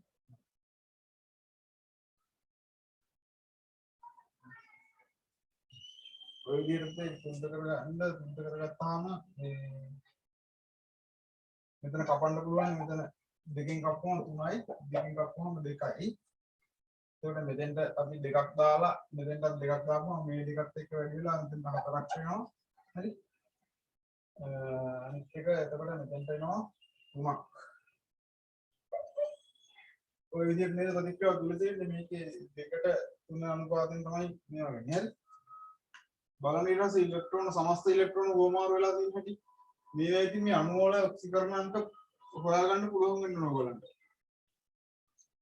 හරි ඒක සරල දේවල් නේ ඒවා වෙන්න නම් ඉතින් කරන්න බෑ ඊට පස්සේ මෙතන අපි ගත්තාම මෙතන දැන්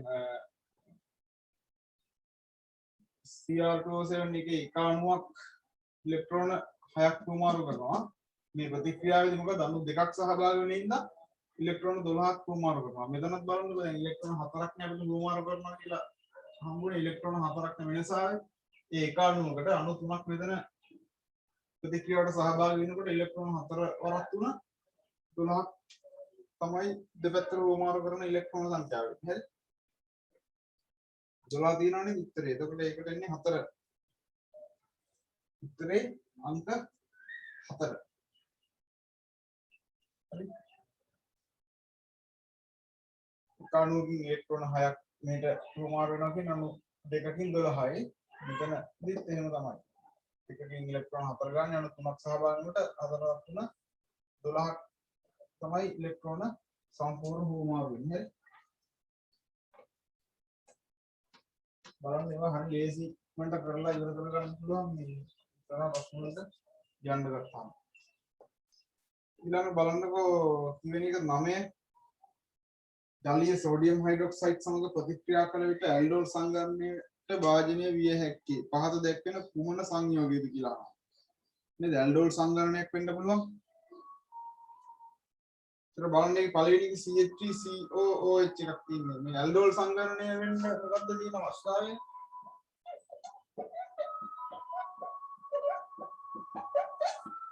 ඇල්ඩෝල් සංගමනය ඇල්ඩෝල් සංගමනය කියන්නේ ඒකේ තියෙන්න ඕනද ඇල්ඩෝල් සංගමනය වෙන්නේ කවුද? ඇල්ඩෝල් සංගමනයට පාවිච්චි වෙන්නේ පුතේ එක්ක ඇල්ඩිහයිඩ් සහ නේද? හවුද? කීටෝන්. ඇල්ඩිහයිඩ් සහ කීටෝන් තමයි මේ ඇල්ඩෝල් සංගමනයට සහ කරන මේ කාබනික සංයෝගය. ඒතකොට මෙතන ඇල්ඩිහයිඩ් කීටෝන් බලන්න මොනවද තියෙන්නේ කියලා. පළවෙනි කාබොක්සිලික් අම්ලයක් ඒක අයින් කර හැකි. දෙවෙනි එකයි තුන්වෙනි එකයි දෙකම එස්ටර් වෙන්නේ. ඒවා සම්පූර්ණ අයින් කරගත්ත හැකි. ඊට පස්සේ තුන්වෙනි එකේදී බලන්නකෝ තුන්වෙනි එකයි හතරවෙනි එකයි තමයි ඇල්ඩිහයිඩ් දෙකකට තියෙන්නේ. 3 හරි මේ 4යි 5යි 4යි 5න් දෙක එකක් තමයි උත්තරේ දෙන්නේ. එතකොට ඇල්ඩෝල් සංගමනයක් වෙන්න නම් මොන කාබන් එකක් තියෙන්න ඕනේ? ඇල්ෆා කාබන් එකක්. ඇල්ෆා කාබන් එකක් තියෙන්න ඕනේ නේද මේ මිත්‍ර බන්ධනයට යාවද කාබන් එකක ඒකටනේ අපි ඇල්ෆා කාබන් එක කිව්වේ. ඇල්ෆා කාබන් එකක් තියෙන්න ඕනේ. ඇල්ෆා කාබන් වල හයිඩ්‍රජන් තියෙන්නත් ඕනේ. අපි ඒවට මේ ඇල්ෆා කාබන් මේවට කියනවා මොනවද? ඇල්ෆා හයිඩ්‍රජන් කියලා. ඇල්ෆා හයිඩ්‍රජන් තියෙන්න ඕනේ. දැන් පස්වෙනි එකේ ඇල්ෆා හයිඩ්‍රජන් නැහැ නේ. ඉතින් අපිට උත්තරේ ගන්න වෙන්නේ උත්තරේ අංක 4 කියලා තමයි ගන්න වෙන්නේ නේද? ඇල්ඩෝල් සංගමනය වෙන සංයෝගය අංක 4 තියෙන ඇල්ඩිහයිඩ් තමයි.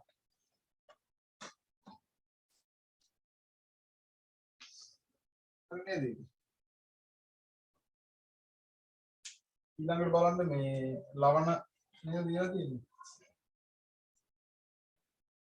ඝන සංයෝග තුනක් තියෙනවා AX A2Y AZ යනු ජලයේ අල්ප වශයෙන් දියවන ලවණ වන අතර සෙල්සියස් අංශක 25 දී ඒවායේ KS පියාගයන් පිළිවෙලින් දීලා තියෙනවා බලන්න KS පියාගයන්. එතකොට සෙල්සියස් අංශක 25 දී A+ කැටායනයේ සාන්ද්‍රණය අඩුවන පිළිවෙලට මෙම ලවණ සංතෘප්ත ද්‍රාවණ තුනේ පෙළ ගැස්ම පහත් සඳහන් කොමක් මගින් පෙන්වයිද කියලා. ඒ කියන්නේ සාන්ද්‍රණ තුනේ නේද? විචලනයේ ඔයගොල්ලන් අහන්නේ සාන්ද්‍රණ තුනේ විචලනය තමයි අහන්නේ. එතකොට එතනදී සාන්ද්‍රණ තුනේ මේවා හොයාගන්න ඕනේ. සාන්ද්‍රණ හරි. දැන් වැඩ කරලා අපි මේක ඉක්මනට මේකේ උත්තරේ ගන්න කොහොමද දැන් ax කියනවා මෙතන හරි ax එතකොට කැඩෙද්දි a plus x minus කියලා කරනවා මම මේ GD වලින් හින්දා අපිට මෙහෙම කටවුට් මේ අපි සාමාන්‍ය ළමෙක් හදාගන්න විදිහටම ඔයගොල්ලන් හදලා පෙන්නනවා මේ නැත්තම් මේ දාන්න බෑ හරි භෞතික අවස්ථා දාලා ඒ කරලා ඉන්නේ මේ GD පේපර් එකේ හරි එතකොට මෙතන අපිට ගාලා KSP අගේ කොහොමද දෙන්නේ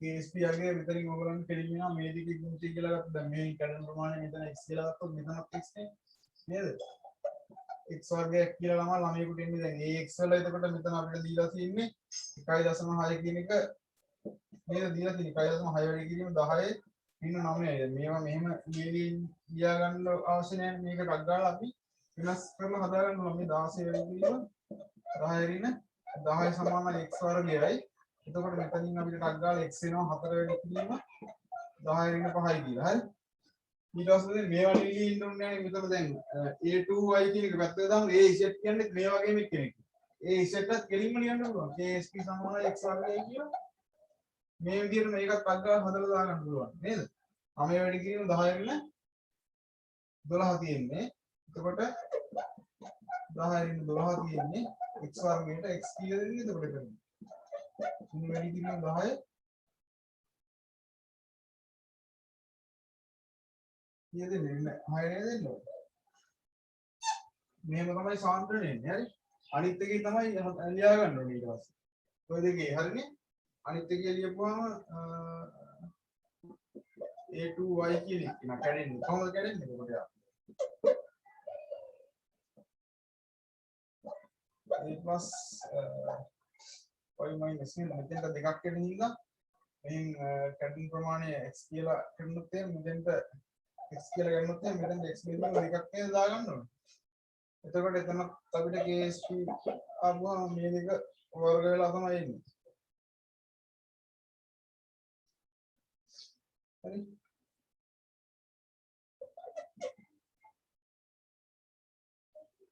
එතකොට x වර්ග වෙනවා එතන x බෙදීම දෙකයි එතකොට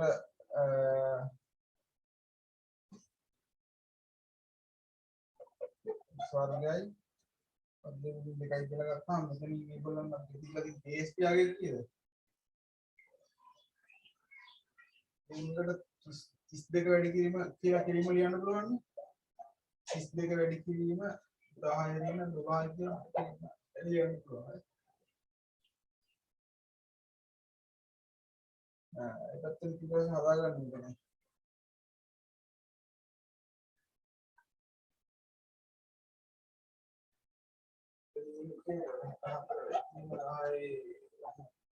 සමානයි x ධනයක් කියලා වෙන්නේ ඒකට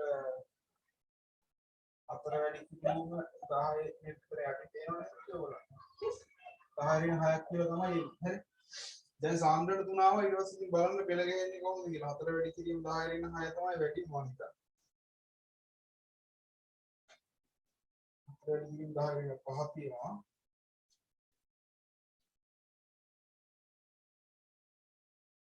වැඩි කිරීම 10 න් 5 තියෙනවා වැඩි කිරීම 10 න් 5 අකුණාම මේක එතකොට a2y කියන එකට වඩා ඒක නේද වැඩිම වෙන්නේ ඊට පස්සේ ax වැඩි වෙනවා ඊට පස්සේ මේ ඉෂප් සාන්ද්‍රණය තමයි වෙන්නේ ඔය විදිහට හදාගන්න මේ වෙන්නේ මේවා ලියන්නේ ඉන්නේ මේකට අදාළ නම් අපි ලිව්වේ අර මෙතන a2y තිලින්ද 2a සහ y විදිහේ කඩා ගන්න ඕනේ නේද මේක විදිහට මම මෙතන කන්දාලා මේකත් ලිව්වා ලියපුවාම මේ ඉවලා එන උත්තර තුනෙන් කෙලින්ම සාන්ද්‍රණය ගන්න පුළුවන් පැහැදිලි නේද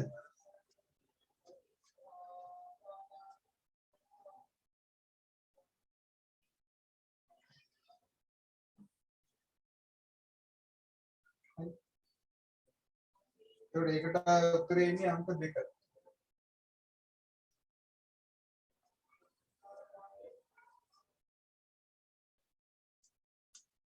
හරි ඔහොම හදන්න මහන්සි නැතුව නිකන් බලන්න උත්තරේ දැන් ඔක දිහා ටිකක් බලන් ඉන්නකොට උනත් නේද? මම ඒකයි කියන්නේ ප්‍රශ්නේදී ඒකදී නිකන් බලනකොට වුණත් ලවණ තුනත් එක්කලා සාන්න මේ KST අගයන් තුන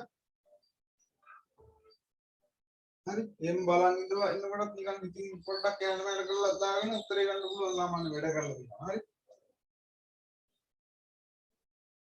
ඒ කියන්නේ රග්ගාල එහාට මෙහාට 10 බල එහෙම නේද?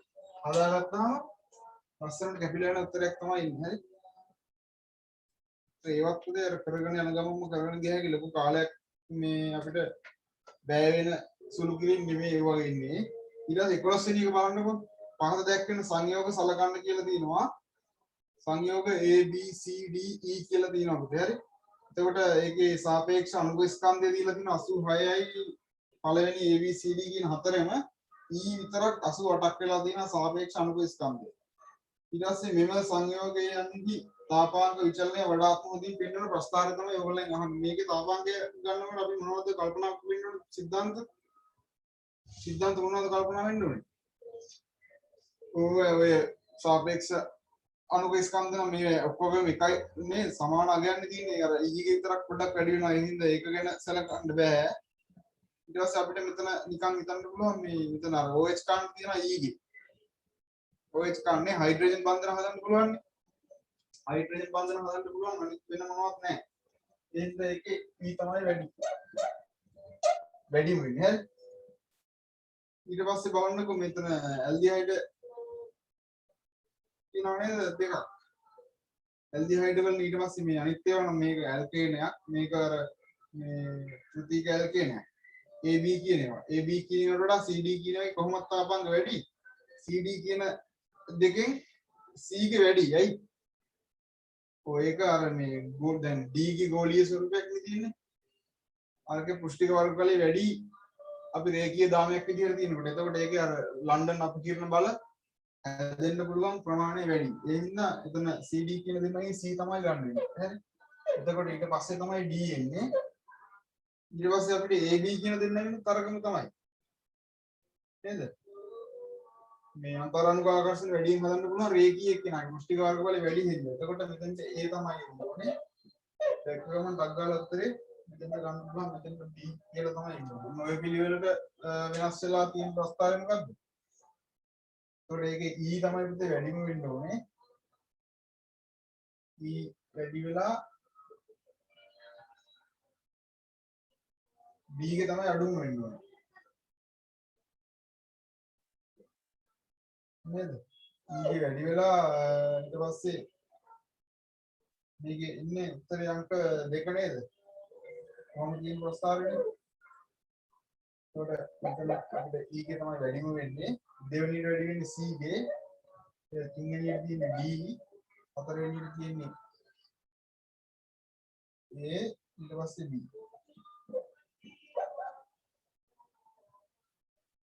හරි මේකත් මේකේ බොයිලින් පොයින්ට් එකනේ. බොයිලින් පොයින්ට් එක තමයි දීලා තියෙන්නේ. කොහොම විචලනය වෙන්න ඕනේ. ඔක හේතු මම අර කියපු හේතු ටික තමයි ඔකට තියෙන්නේ. හරි.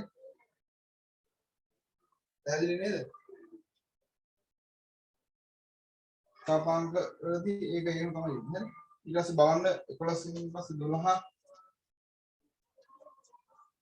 Sodium chloride sodium sulphate sulphide KF සහ KCl යන රසායනික විශේෂ වල සහසංයෝජ ලක්ෂණ වැඩි වෙන පිළිවෙල. සහසංයෝජ ලක්ෂණ වැඩි වෙනවා කියන්නේ අයනික ලක්ෂණ අඩු වෙනවා. දැන් සහසංයෝජ ලක්ෂණ වැඩි වෙනවා කියන්නේ අයනික ලක්ෂණ අඩු වෙන්නේ බෑ. සහසංයෝජ ලක්ෂණ වැඩි වෙනවා කියන්නේ අයනික ලක්ෂණ වැඩි වෙන්නේ නැහැ. මේක මුත් සාමාන්‍යයෙන් උත්තරේ ගන්න අපිට ආකාර දෙකකට හිතන්න පුළුවන්. හරි? ආකාර දෙකකට හිතන්න පුළුවන්. ආකාර දෙකක් හිතන්න පුළුවන්. එකක් මොකද්ද? විද්‍යුත් ඍණතාවය ආශ්‍රයෙන් ගන්න පුළුවන්. එහෙම නැත්නම් අයනවල අර ද්‍රවීකරණ බලය සහ ද්‍රවණශීලීතාවය කියන එකනේ. අයනවල ද්‍රවීකරණ බල සහ මේ ද්‍රවණශීලීතා භාවිත කරලා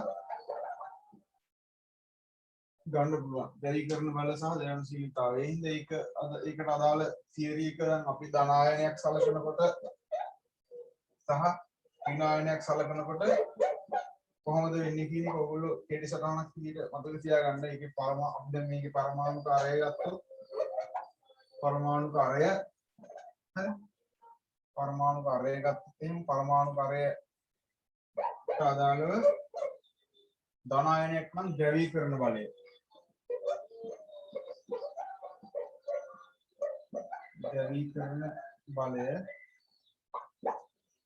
ද්‍රවීකරණ බලය ඊට පස්සේ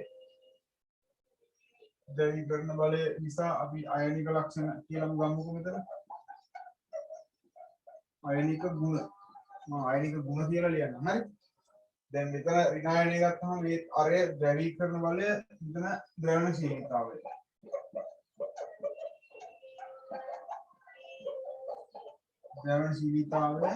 හරි එතකොට මෙතන ආය මම මේ තියරි එක කෙටියෙන් ඕගොල්ලෝ මතක තියාගන්න ඕනේ අවශ්‍ය විදිය හරි. ඒතර මට කියන්න දැන් ධන ආයනයක අරය අඩු වෙනකොට මොකද්ද වෙන්නේ? ධන ආයනයක අරය අඩු වෙනකොට ද්‍රවණශීලී ද්‍රවීකරණ බලය වැඩි වෙනවා. නේද? ද්‍රවීකරණ බලය වැඩි වෙනවා ආයනික ලක්ෂණ මොකද්ද වෙන්නේ? අඩු වෙනවා. ඒකෙම අනිත් පැත්තත් අපි මේකේ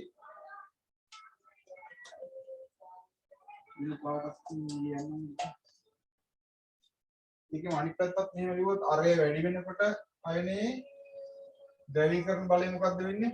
අඩු වෙනවා. හරි? ද්‍රවීකරණ බලය අඩු වෙනවා කියන්නේ හරි? කෙලින්ම අයනික ගුණ වැඩි වෙනවා. කොහොම මතක තියාගත්තා නම් ලේසියි ඔය. හරි? මෙතනත් මොකද්ද වෙන්නේ? ඍණ ආයනයක අරය අඩු වෙනකොට ඍණ ආයනයක අරය අඩු වෙනකොට ඍණ ආයනයේ අරය අඩු වෙනවා කියන්නේ එතන ද්‍රවණශීලීතාවයට අඩු වෙලා හරි අයනික ලක්ෂණ වැඩි වෙනවා. ඊට පස්සේ අපිට ගත්ත හැකි අරය වැඩි වෙනකොට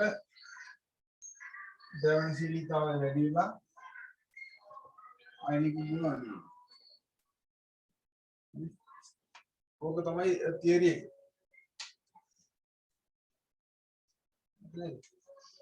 ඕකට අනුව හිතන්න. එහෙම නැත්නම් මේ පරමාණු දෙකේ විද්‍යුත් ඍණතාව වෙනස අරගෙන හිතන්න. හරි? මේ විද්‍යුත් ඍණතාව වෙනස ගත්තොත් මොකක්ද වෙන්නේ? සෝඩියම් වලට වඩා පල්ලෙහායි පොටෑසියම් ඉන්නේ නේද? කාණ්ඩේ පහළට යනකොට මොකක්ද වෙන්නේ? විද්‍යුත් ඍණතාව අඩු වෙන එක තමයි වෙන්නේ නේ. ඒකට විද්‍යුත් ඍණතාව අඩු වෙනවනේ. මේ කාණ්ඩේ පහළට එතකොට පොටෑසියම් වල අඩු වෙනවා. පොටෑසියම් වල සාමාන්‍ය 0.9ක් වගේ ඉඳින් ඊට පස්සේ ක්ලෝරින් විද්‍යුත් ඍණතාව වැඩිම එක්කන ආවර්තකයි. එතකොට Kf අතර තමයි විද්‍යුත් ඍණතාව වෙනස වැඩිම. එතකොට මොකක්ද වෙන්නේ? ආයනික ලක්ෂණ වැඩිම එයාගේ. ඒ කියන්නේ සහසංයෝජ ලක්ෂණ අඩුම වෙන්නේ එයාගේ. එතකොට Kf වලින් පටන් ගන්න උත්තර 3යි තියෙන අනිත් දෙකම අයින් කරන්න පුළුවන්. දැක්කනේ එහෙම තීරණ අපිට ගන්න පුළුවන්. අරගෙන ඊට පස්සේ විද්‍යුත් ඍණතාව වෙනස ඊට පස්සේ වැඩි වෙන්නේ සෝඩියම් ක්ලෝරයිඩ් වල තියෙනවා KCl තියෙනවා. KCl සහ සෝඩියම් ක්ලෝරයිඩ් වලින් විද්‍යුත් ඍණතාව වෙනස වැඩි වෙන්නේ KCl වල. එතකොට එතන KCl ඊට පස්සේ සෝඩියම් ක්ලෝරයිඩ් ඊට පස්සේ තමයි සෝඩියම් සල්ෆේට් වැඩි වෙන්නේ. හරි? ඒ විදිහට විද්‍යුත් ඍණතාව වෙනස අතරින් කිව්වොත් එහෙමත් මේකේ නේද? සාමාන්‍ය මේ වගේ විද්‍යුත් ඍණතාව ළමයින්ට මතක තියෙන්න බෑ සාමාන්‍යයෙන්. නේද? අර ලිනස් පොලින්ගේ පරිමාණයට අනුව නේද? ක්ලෝරින් වල 4යි එහෙම කියලා. එහෙම විද්‍යුත් ඍණතාව වෙනස අතරින් ගත්තොත් ඒ මොකද්ද වෙන්නේ? උත්තරේ අංක 3 තමයි ගන්න වෙන්නේ. හරි? මේක තමයි මම හිතන්නේ මේ විද්‍යුත් ඍණතාව වෙනසටත් වඩා ඔයගොල්ලන්ට අර සිලබස් එකේ තියෙන විදිහට මේ අයන වල ද්‍රවීකරණ බලය මොකද්ද වෙන්නේ කියන එක. හරි? දැන් ධන ආයනයක නම් අරය අඩු වෙනකොට ඒක ගොඩක් කුංචි වෙනකොට නේද? ඒකට අර ද්‍රවීකරණ හැකියාව නේද? ද්‍රවීකරණ බලය කියන එක වැඩි වෙනවා. ද්‍රවීකරණ බලය වැඩි වෙනවා කියන්නේ මොකද? අයනික ගුණ අඩු වෙලා සහසංයෝජ ලක්ෂණ වැඩි වෙනවා. හරි? ඍණ ආයනයක් ගත්තත් ඒකේ අරය අඩු වෙනකොට ආයනයේ ප්‍රමාණය අඩු වෙනකොට මොකද්ද? ද්‍රවණශීලීතාවය අර දැන් අර ඉලෙක්ට්‍රෝන වල සයිස් එක ලොකුට ඉන්නවට වඩා පොඩ්ඩක් පොඩි වෙනකොට මොකක්ද වෙන්නේ? අර ඇදලා යන්න තියෙන එකේ අඩු වෙනවනේ තේරෙනවද? ඒකෙන් තමයි ද්‍රවණශීලීතාවය අඩු වෙනවා කියන්නේ. එතකොට අයනික ලක්ෂණ වැඩි වෙලා සහසංයෝජ ලක්ෂණ අඩු වෙනවා. හරි ඒ විදිහට හිතුවත් මෙතන මේ හරි අයනික ලක්ෂණ අඩු වෙන්න නම් මෙතන අර අඩු වෙන්න ඕනේ. මෙහෙම ගත්තොත් ඔයගොල්ලන්ට මෙතන උත්තරේ තෝරා ගන්න පුළුවන්. දැන් මේක උනෝ ලියා ගන්න. හරි.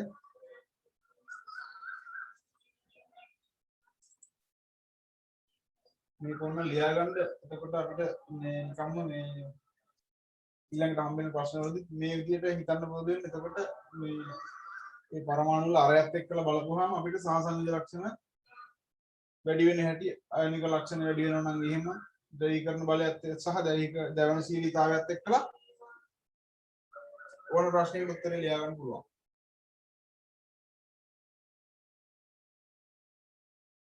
හරි නේද?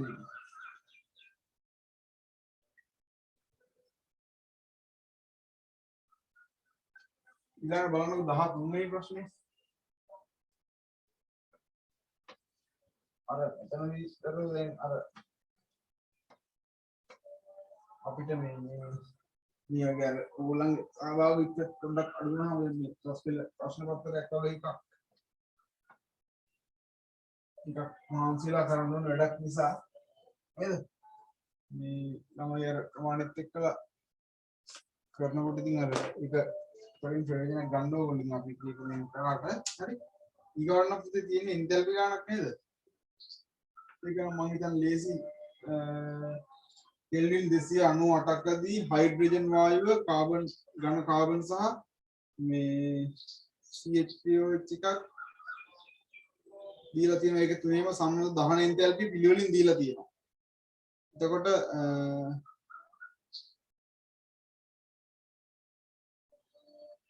මෙතනෝල් වල මේ මෙතනෝල් ද්‍රාවණයේ වාෂ්පීකරණයේ එන්තැල්පියක් දීලා තියෙනවා. එතකොට අහනවා කෙල්වින් 298 දී වායුමය මෙතනෝල් මවුල එකක් උත්පාදන එන්තැල්පිය අහන්නේ නේ. එතකොට පුතේ දැන් මේ වගේ එකකදී අපෙන් අහන එක තමයි ඉස්සල්ලාම ලියා ගන්න. තේරුණාද? අපෙන් අහන එක තමයි ඉස්සල්ලාම ලියා ගන්න නේ. CH3OH වායුමය කියලා නේද කියන්නේ? වායුමය ඒකේ උත්පාදන එන්තැල්පිය තමයි අහන්නේ. මෙන්න මේකේ ඩෙල්ටා H තමයි අපෙන් අහන්නේ නේද? ඕකේ ඉතින් උත්පාදන එන්තැල්පිය ගත්තාම ඝන කාබන් නේද? හයිඩ්‍රජන් ඔක්සිජන් නේ තියෙන්නේ.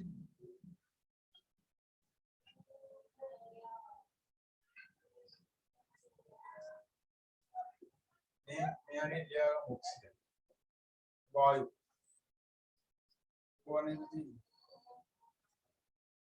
දැන් මේ වගේ ප්‍රශ්නයක් වුණොත් එහෙමයි පළවෙනි වටේ කරගෙන යනකොට මේක ටිකක් අර සුළු කිරීමක් වගේ කරන්න තියෙනවා කියලා තේරෙනවනේ මේක කියවපු ගමන් ඒ හින්දා ඒවට වෙලාව තියාගන්නත් මේ අංක රවුන්ඩ් කරගෙන පල්ලෙහාට යන්න ප්‍රශ්න පත්‍රයේ මේ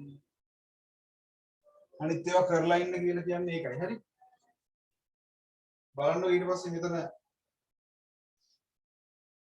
මේ විදිහට අපිට අපෙන් අහන එක ඉස්සෙල්ලා ලියා ගන්න පුළුවන් උත්පාදන එන්තැල්පියෙන් අහන්නේ ඒක අපි ලියා ගන්නවා ඒක ලියාගෙන ඉවරලා එතන මේ වාෂ්පීකරණ එකකුත් දීලා තියෙනවා ඔන්න ඒකත් ලියාගත්ත එක නේද මෙයාගෙම CH3OH ලික්විඩ් එකනේ මෙතන වාෂ්පීකරණය කරනවා කියන්නේ වාෂ්පීකරණයේ එන්තැල්පිය දාන 27ක් කියලා තමයි දීලා තියෙන්නේ වාෂ්පීකරණය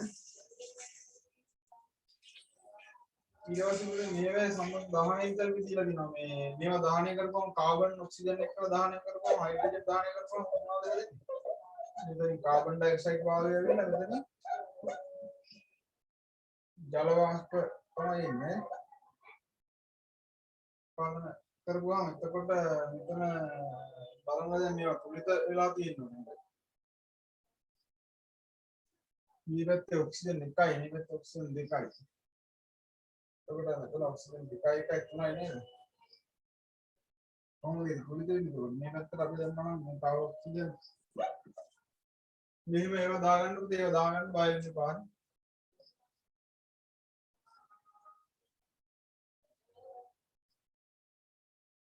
එතකොට මෙතෙන්ට භාගයක් දැම්මම හරියද මේ පැත්තේ තුලිතයිනේ මෙතන ඔක්සිජන් එකක් එක්ක එතන භාගයක් දැම්මම අපිට ඔක්සිජන් භාගයට එකතු වෙනවා. ඊට පස්සේ කාබන් ඩයොක්සයිඩ් ජලය තමයි මෙතන හම්බෙන්නේ. මේකේ මේ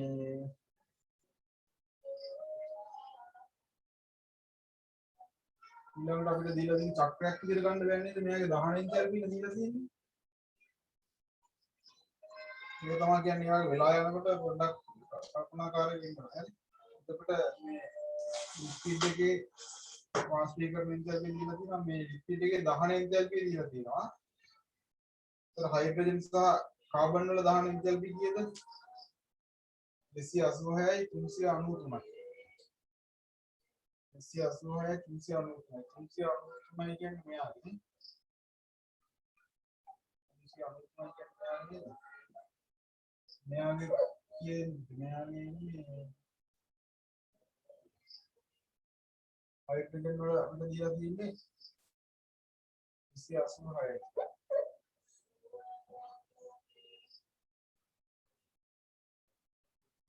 හරි.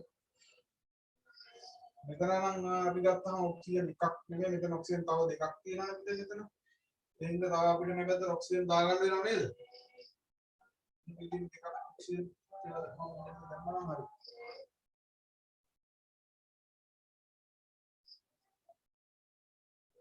එතකොට මෙතන හයිඩ්‍රජන් දෙකයි එකතු වෙලා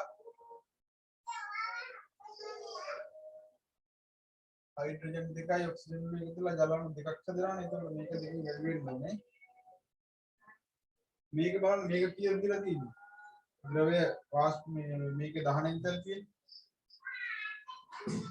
CH2O එක්ක දහන එන්තල්පිය අපිට දීලා තියෙනවා වෙන 726යි කියලා. වෙන 726 කියලා. ඔහොම නේද? එන්නේ. ඒතකොට මේ පැත්තේ ඔක්සිජන් දෙකයි හින්දා මෙතන ඔක්සිජන් තුලිත කරගන්න දෙක වලින් තමයි ඔක්සිජන් දෙන්නත් එහෙම දාගත්ත කියලා ප්‍රශ්නයක් තියෙනවා. ඔය විදිහේ ලොකු තාපයක් චක්‍රයක් කරනවා නේ. ඒක තමයි මම කිය ප්‍රශ්න මේ මගහැරලා අපි යන තරමට හොඳයි. පස්සේ කරගන්න කියලා මගහැරලා යන දැන් මේකට HPV දාගන්න බෑනේ. බලන්නකො මේ මෙතනින් තමයි සේරම ඊතල පටන් ගන්නෙ. මේ පැත්තට පටන් ගන්නවා ආයේ මේක ඊතල මේවා වෙනවා. හරි. ඒ හින්දා අපිට මේක HPVට අදාළව හදා ගන්නත් වෙනවා. හරි. HPVට අදාළව ඕගොල්ලෝ හදා ගන්න මේක. මේ ඊතලේ අනිත් පැත්ත මාරු කරන්න පුළුවන් නේද? මේ පැත්ත මාරු කරන්න. හරි. එතකොට ධන 726ක් කියලා තමයි එන්නේ. එහෙම ගත්තොත් නම් පාරවල් දෙකක් ගත්ත හැකි. මෙහෙම එක පාරක් ගත්ත හැකි. මෙහෙම එකක් ගත්ත හැකි. හරි. එතකොට ඔය දෙක සමාන කරලා අපිට HPV දාපුවාම හරි.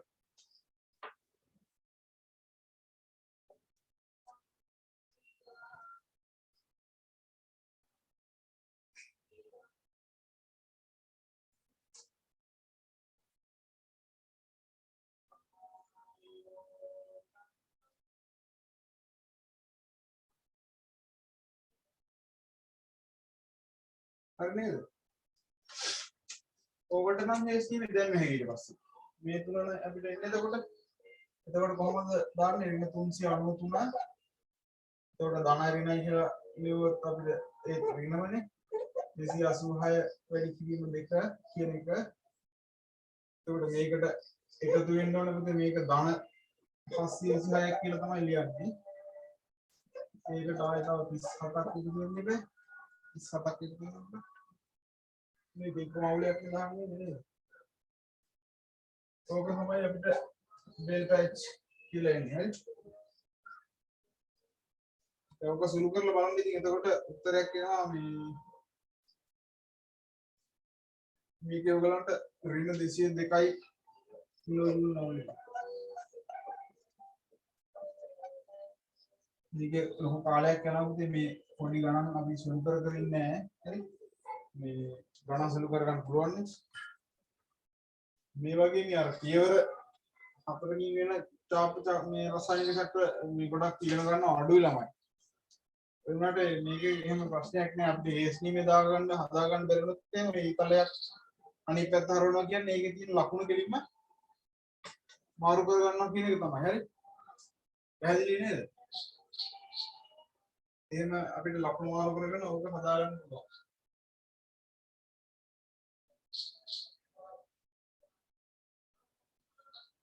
අනිත් එක මේ දෙපැත්ත සමතුලිත වෙනවා නම් බැලන්ස් වෙනවා නම් මේ දැන් මෙතන අපි මේ වැඩිපුර ආයෙ මම ඔක්සිජන් මදි වෙනවා කියලා මෙහෙන් දාගත්තේ.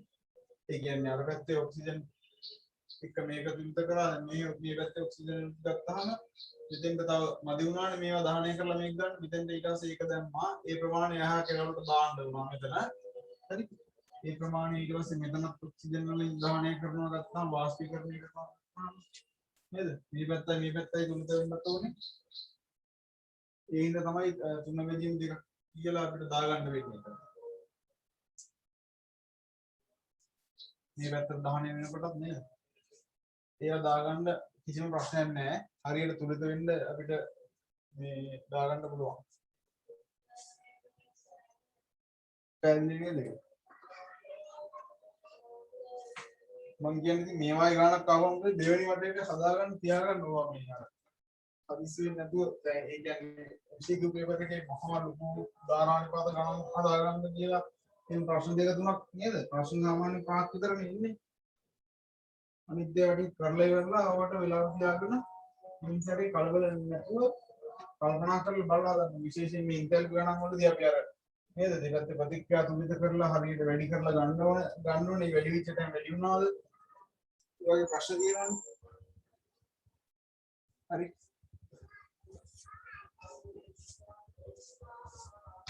ඊළඟට බලන්නකො 14 වෙනි එක. 14 වෙනි එකේ සුළු කිරීම තියෙනවා. ටිකක් ලොකු සුළු කිරීමක් නේ තියෙන්නේ. පහත දක්වා ඇති තුලිත රසායනික සමීකරණයෙන් පෙන්වන ආකාරයට විදුලි උෂ්මකයක් තුළ ෆොස්ෆරස් පිළියෙල කරගත හැකිය. කොහොමද ඒකේ තියෙන්නේ විදුලි උඳුනක් ෆොස්ෆරස් පිළියෙල කරගන්නකොට කැල්සියම් මොනවද පාවිච්චි කරලා තියෙන්නේ? කැල්සියම් ෆොස්ෆේට් නේ.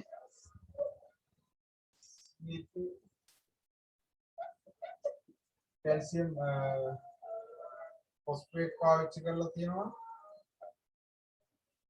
ප්‍රතික්‍රියා කෙලිම වලට දීලා තියෙනවනේ 6ක් SiO2 කාබන් 10යි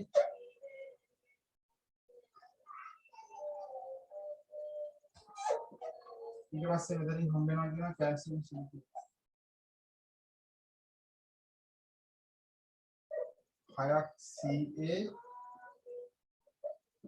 SiO3 කියන එකයි 10ක් කාබන් මොනොක්සයිඩ් කියන එකයි ෆොස්ෆරස් ඊපොහම වෙලා ඉන්නවා. මෙතන හරිය නේද? 10යි 6යි මෙතනින් දීලා තියෙන 2යි. ඔන්න ඔහම නේද ෆොස්ෆරස් සම්බන්ධ කියලා ඔයාලට දීලා තියෙන්නේ. එතකොට මේගොල්ලෝ මෙතන කියනවා කැල්සියම් ෆොස්ෆේට් වලින් ග්‍රෑම් 620ක් පාවිච්චි කරලා තියෙනවා. SiO2 වලින් ග්‍රෑම් 180ක්. ඔහොම නේද කියන්නේ පාවිච්චි කරලා තියෙනවා කාබන් වලින් 96ක් ප්‍රතික්‍රියා කරලා. ග්‍රෑම් 96ක් ප්‍රතික්‍රියා කරන විට ෆොස්ෆරස් වලින් කොච්චර දාවා කියන්නේ? ග්‍රෑම් 50යි. දත්ත ඔහොම ලියා ගන්න ඉස්සෙල්ලා මේ තත්ත්වයටදී සීමාකාරී ප්‍රතිකාරකය නේද සම්පූර්ණයෙන්ම වැය වෙන ප්‍රතිකාරකය. ඒ කියන්නේ මේ සීමාකාරී එක මොකක්ද කියලා. සහ ෆොස්ෆරස් වල ප්‍රතිශත ඵලදාව පිළිවෙලින්. එහෙම නේද අහන්නේ? ප්‍රතිශත ඵලදාව පිළිවෙලින්. එතකොට සීමාකාරී එක කියන කොහොමද මෙතනදී හොයාගන්නේ? සීමාකාරී දැන් මෙතන අපිට පේනවා මේගොල්ලෝ ප්‍රතික්‍රියා කරන අනුපාතය 2ට 6ට 10ට 6ට 10ට 1යි. ෆොස්ෆරස් ඔය ප්‍රතික්‍රියා කරන අනුපාතනේ. එහෙනම් ඉතින් අපිට මේකේ මවුල හොයාගන්න වෙනවා පුතේ. මේ මවුල හොයාගන්න බලන්න වෙනවා නේ. මේ මෞලික ස්කන්ධ හොයාගන්න වෙනවා. මෞලික ස්කන්ධ දැන් මේකේ එක අණුවක් හෙව්වොත් එහෙම මෙතන PO4 දෙකක් තියෙනවා. PO4 වල කීයද phosphorus වල මෙතන දීලා තියෙන ඕගලන්ට 31යි 31 ඒවා දෙකක් එතකොට 30යි 60යි 62යි ඔක්සිජන් 8ක් තියෙනවනේ 62යි ඔක්සිජන් 8යි කියන්නේ 16යි 16යි 8යි කියන්නේ ඒක අපි මෙතන හරියට හදා ගන්න ඕනේ හරි 16න් 8යි කියන්නේ එතකොට 16න් 4ක් කියන්නේ 64යිනේ 128යි නේද 128යි 190යි එතකොට කැල්සියම් තුනක් තියෙනවා 40යි 80යි 120යි ඉතින් 310ක් කියලා නේද එන්නේ 310ක් කියලා එනවා එතන මෞලික ග්‍රෑම් ඒ කියන්නේ මෞලික ස්කන්ධ තමයි ඒක එතන SiO2 වල ඔක්සිජන් දෙකයි 16යි සිලිකන් වල කීයද 28යිනේ 28යි 16යි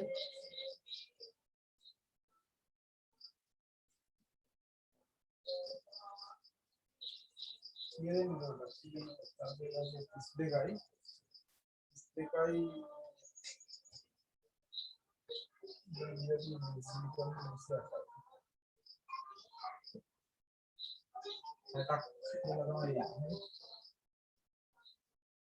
හැටක් කියලා එනවා මේකේ ඔය ස්කන්ධේ මේක නම් 12යිනේ හරි P4 වල කීයද P4 වල ඔක්කොම 31යි කියන්නේ 30යි 60යි 124යි ඔය විදිහට මෞලික ස්කන්ධ හොයාගන්න වෙනවා නැත්නම් අපිට හදා ගන්න බෑ ඊට පස්සේ මෞලික ස්කන්ධ හොයාගත්තාට පස්සේ මෞල ගාන ගන්න මොකද්ද කරන්නේ මෞලික ස්කන්ධ මේ ස්කන්ධ මේ මෞලික ස්කන්ධ වලින් බෙදන්න කරන්නේ නේද 310යි මෙතන 60යි මෙතන 12යි ඔය විදිහට බෙදපුවම තමයි මෞල ගණන් එන්නේ මේ මෙතන නම් කැපිලා යනවා දෙකයි මෞල මෙතනත් කැපිලා යනවා නේද තුනයි මෙතනත් කැපෙනවා නේද 12යි 24යි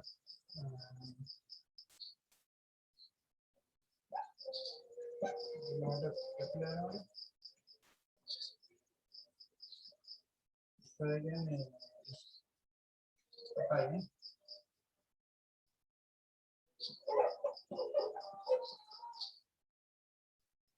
දැන් බලන්න මේ මම ප්‍රතික්‍රියක පැත්තේ මවුල සංඛ්‍යා මෙතන මෙහෙම සුළු කරලා ගත්තේ. එතකොට ඔයගොල්ලන්ට මෙතන උඩ තියෙන මම රතු පාටින් දීපු අනුපාතත් එක්ක බලපුවම සීමාකාරී එක්කන කවුද කියලා හොයාගත්තේ නිකම්.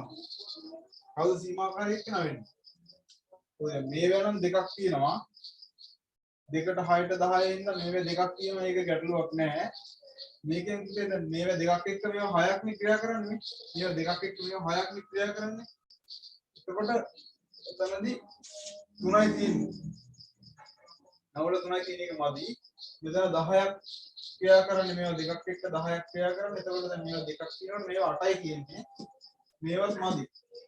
නේද? කාබනුත් මදි මේ SiO2 කියන එකත් මදි. එතකොට ගොඩක්ම මදි මේ SiO2 කියන එක නේද? එතකොට එතන අපිට ගන්න පුළුවන් සීමාකාරී වෙන්නේ SiO2 කියන එක නේද? හරි? SiO2 කියන එක නා සීමාකාරී වෙනකොට මෙතන උත්තර වලින් SiO2 කියලා පටන් ගන්න උත්තර දෙකයි තියෙන්නේ. උත්තර අංක 2යි උත්තර අංක 4යි. ඒ ඉන්න අනිත් උත්තර වයින් කරලා දාන්න පුළුවන්. සීමාකාරී වෙන්නේ SiO2 නේ. ඊට පස්සේ ඒක හරි. 2 හරි 4 හරි තමයි උත්තරේට එන්න ඕනේ. මෙතන ප්‍රතිශත ඵලදාව කියන එක අහන්න නේද? ප්‍රතිශත ඵලදාව කියන්නේ දැන් මේක හරිම අනුපාත වලින් ප්‍රතික්‍රියා කරොත් එහෙම මෙතනින් මවුල දෙකක් පාවිච්චි කරලා මෙතනින් මවුල තුනක් පාවිච්චි කරලා මෙතනින් 10ක් පාවිච්චි කරලා අතන ෆොස්ෆරස් මවුලයක් තමයි හැදෙන්නේ. හරි. දැන් මෙතන අපිට සීමාකාරී එක්කෙනා ඊට පස්සේ බලනකොට මෙතන 3යි තියෙන්නේ. මෙතන දෙකක් තිබුණොත් තමයි මෙතන 6ක් ඕනේ. මෙතන 3 එක්ක ප්‍රතික්‍රියා කරන්න නම් මේ පැත්තෙන් මෙතන 3යිනේ දැන් මේවා කොච්චර තිබුණත් මේවා 3යිනේ තියෙන්නේ. පැහැදිලිද මම කියන එක? එතකොට මේවා තුනක් එක්ක ප්‍රතික්‍රියා කරන්නේ කොච්චරද? මෙහෙ එකක් නේ. එක මවුලයක් තමයි ප්‍රතික්‍රියා කරන්නේ. එතකොට මේවා දැන් ෆොස්ෆරස් මේකයි ගත්තාම හරි කැල්සියම් ෆොස්ෆේට් ෆොස්ෆරස් ගත්තාම අනුපාතය ලියන්න ඕනද මම මෙතනින් මේක රවුම් කරන්න පේනව නේද එකයිනේ කැල්සියම් ෆොස්ෆේට් දෙකට එකයි එතකොට මේක එක මවුලයක් ප්‍රතික්‍රියා කරන අරේ මවුල භාගයෙන්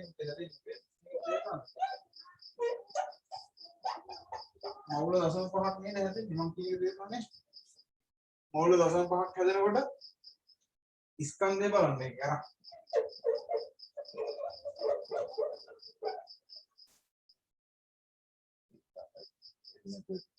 සෑදෙන ෆොස්ෆරස් වල ස්කන්ධය ගන්න මොකද්ද කරන්න ඕනේ මවුල 0.5 මවුලික ස්කන්ධය වැඩි කරන 124යි ග්‍රෑම් මවුලයට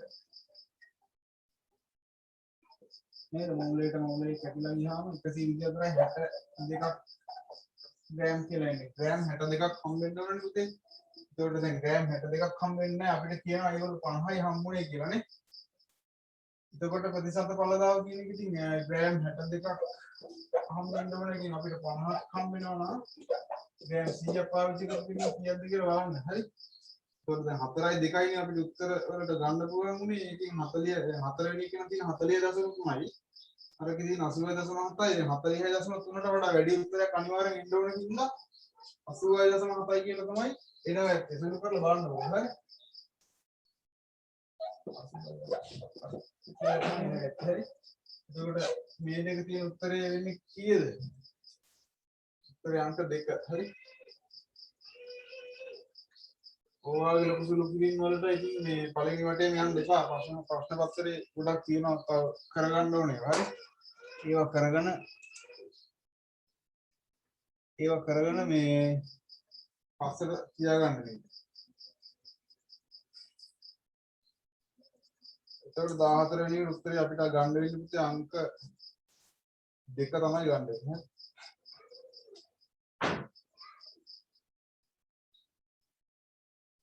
හරි නේද පැහැදිලිද ලියාගත්තද මේක මේ යට ඒවා පේන්නේ නැහැ නේද ඔයාලා පේනවද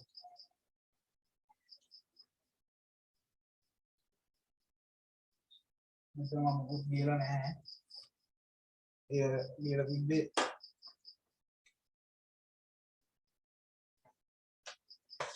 මේක තමයි අවුලක් කියලා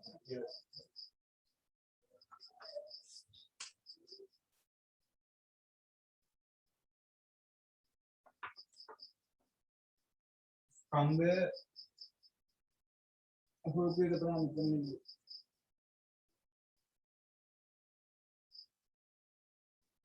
බලන්න මුල ඔයාලට පැහැදිලිද කියන එක අර ඉතන හරි ඉස්සෙල්ලා මොකද කරන්නේ ප්‍රතික්‍රියාව ලියාගෙන අපි ආපහු පොඩ්ඩක් පැහැදිලි කරන්නද මේ ප්‍රතික්‍රියාව අපි ලියාගෙන මේකේ සීමාකාරයක් කියන මොනවද කියලා අහනවනේ එතකොට දැන් මේකේ අපිට ප්‍රතික්‍රියාව ලියාගත්තම මේක ස්ටෝයිකියෝමීටරේ ලියලා නේද නැත්නම් අර මවුලානුපාතේ ලියාගත්තාම මේ 2ට 6ට 10ට 6ට 10ට 1යි කියලා තමයි හම්බෙන්නේ හරි ඒක හම්බුනාට පස්සේ අපිට මේ දැන් ස්කන්ධ දීලා තියෙනවා මේ සේරගෙම අපිට මෞලික ස්කන්ධ හොයාගන්න වෙනවා සේරගෙම කියන්නේ අරින් ෆොස්ෆරස් වලයි මෙහෙන් ඕන වෙනවා මේ ප්‍රතික්‍රියක තුනේම මෞලික ස්කන්ධ දැන් කාබන් වල නම් 12 හොයන්න දෙයක් නැහැ නේ මේකත් හොයන්න ලේසි මේක තමයි ටිකක් අර 310ක් වෙනවා ඒකේ ඒ ටිකේ මෞලික ස්කන්ධ හොයපුවාම මෞලික ස්කන්ධ අපිට මේ ගත්ත ස්කන්ධ වලින් බෙදුවම මෞල ගණන වෙනවා පුතේ මෙහෙන් පාවිච්චි කරන්න අපිට තියෙන මෞල ගණන එතකොට මේ අනුපාතයත් එක්ක සංසන්දනය කරලා බලනකොට මෙහෙන් අඩුවෙම තියෙන එක තමයි සීමාකාරී වෙන්නේ. එතකොට මේක හැටියට SIOT තමයි සීමාකාරී කරන්නේ. සීමාකාරී කියන්නේ සම්පූර්ණයෙන් ඉවර වෙන එක. ප්‍රතික්‍රියා කරාට පස්සේ. ඒ මේකේ 3යිනේ තියෙන්නේ දැන් මෙහෙන් දෙකක් තිබ්බාම මෙහෙන් 6ක් අවශ්‍ය කරනවා. 6ක් නැහැ 3යි තියෙන්නේ. 3ම ඉවර වෙනවා. හරි? එතකොට ඔයගලන්ට කියලා තියෙනවා අතනින් ෆොස්ෆරස් 50යි හැදෙන්නේ කියලා. ප්‍රතිශත ඵලදාව වෙනකොට ඇත්තටම ප්‍රතික්‍රියාවෙන් අපිට ෆොස්ෆරස් කොච්චරක් හම්බෙන්න ඕනද හරියට ප්‍රතික්‍රියා කරනවා. ඔව් මෙහෙන් කියන්නේ එක මවුලයනේ මේ එක මවුලයනේ මේ මෙතන තුනක් ඉන්නා මෙයා සීමාකාරී ඉන්නා මෙයාගේ තුනක් එක්කලා මෙයාගේ එකයි ප්‍රතික්‍රියා කරන්නේ. එතකොට මෙයාගේ එකක් ප්‍රතික්‍රියා කරපුවම මේ ෆොස්ෆරස් හැදෙන්නේ අපි ඒ හොයාගත්ත එක මවුලය. හරි? දෙකට එක මවුලය කියන්නේ එක මවුලයක් ප්‍රතික්‍රියාවක මවුල 0.5 නේද ෆොස්ෆරස්. මවුල 0.5 කියන්නේ ෆොස්ෆරස් මවුල 0.5 කොච්චර ස්කන්ධයක් තියෙනවද අපිට ග්‍රෑම් 62ක් ආවේ හරි. ඒක ග්‍රෑම් 62ක්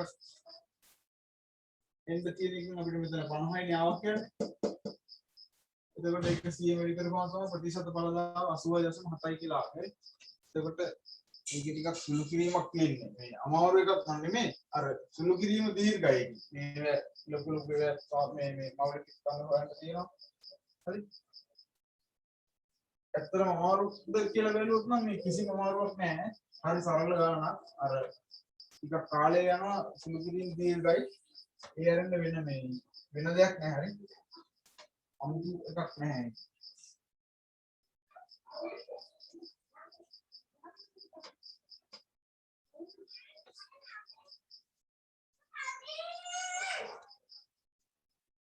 බලන්න 15 වෙනි එක එකම තත්ත්වයකදී වෙනත් දෘඪ සංවෘත භාජන දෙකක් තුල සිදුවන පහත සමතුලිත සලකන්න කියලා කියනවානේ. පළවෙනි සමතුලිතය ඔයගලන්ට මොකක්ද දීලා තියෙන්නේ? නයිට්‍රජන් හයිඩ්‍රජන් එක්කලා ඇමෝනියා හැදෙනවා. Kp1 නේද? සමතුලිතතාව නීතියේ Kp1 දීලා තියෙනවා 3 වැඩි කිරීම 10 ඍණ 4යි. ඊට පස්සේ ඇමෝනියා H2S එක්කලා NH4HS කියන ගෑස් එක හැදෙනවා. ඒකේ Kp2 දීලා තියෙනවා 8 වැඩි කිරීම 10 ඍණ 4යි කියලා. නේද? 8 වැඩි කිරීම 10 ඍණ 4යි කියලා. ඊට පස්සේ මෙම තත්ත්වයකදීම හයිඩ්‍රජන් සල්ෆයිඩ් නයිට්‍රජන් සහ හයිඩ්‍රජන් වායු ප්‍රතික්‍රියා කරලා ඇමෝනියම් මේ NH4HS වලින් හදාගත්තාම ඒකේ Kp මොකක්ද කියලා නේද අහන්නේ. මේකට එතකොට නම් අපිට Kp ඒවා ලියා ගන්න වෙනවා නේද? Kp1 එකේදී කොහොමද ලියවහම වෙන්නේ? ammonia gas මේකේ වර්ගයක් තියෙනවානේ. ඊට පස්සේ එතන හයිඩ්‍රජන් නයිට්‍රජන් වායුව නම් සාන්ද්‍රණයක් ඉන්නේ නැහැ. ඊට පස්සේ හයිඩ්‍රජන් ගෑස් එකේ අපිට එනවා මිලිබල්ලේ. ඕක ඉන්නේ Kp1 කියලා. ඕක සුළු කරපුවාම උත්තරේ තමයි මේ දීලා තියෙන්නේ.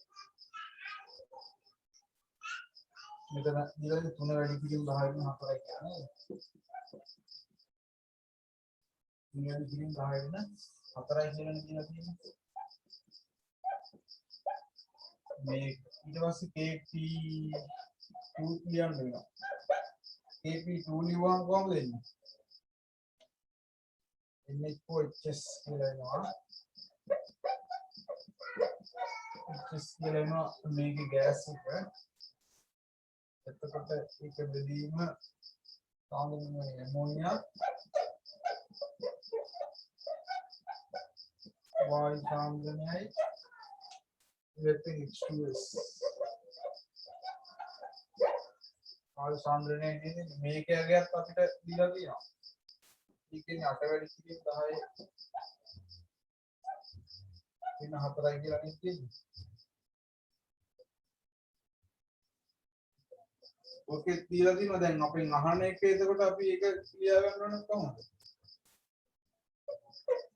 ඒක අපි Kp3 කියලා ලියුවොත් එහෙම ඒකෙදි කොහොමද ලියන්න වෙන්නේ? NH4HS වල වර්ගයක් වෙන්නේ මෙතන. NH4HS වල සාමාන්‍ය පද වලින් වර්ගයක් වෙන්නේ මෙතන. වෙනවනේද යටින් ලියුවොත් නෝ. ඊට පස්සේ ඕගොල්ලන්ගේ එතන ඉන්නේ හයිඩ්‍රජන් නයිට්‍රජන් ඔක්කොම තියෙනවා.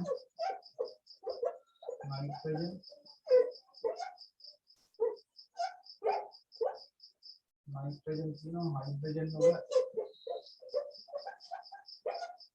තුන්වෙනි බලයක් නේද? මේ බලයක් ඇවිල්ලා H2S වල වර්ග.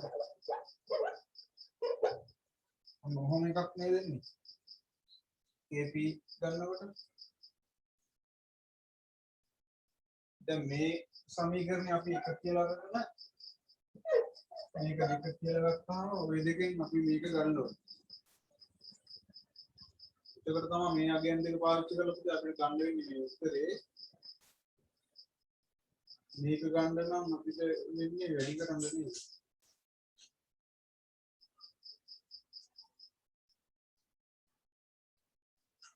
මේක වැඩි කරොත් මේ ඇමෝනියා බලන්නකො. දෙවෙනි එක වැඩි කරොත් මේ ඇමෝනියා වලට ඇමෝනියා කැපිලා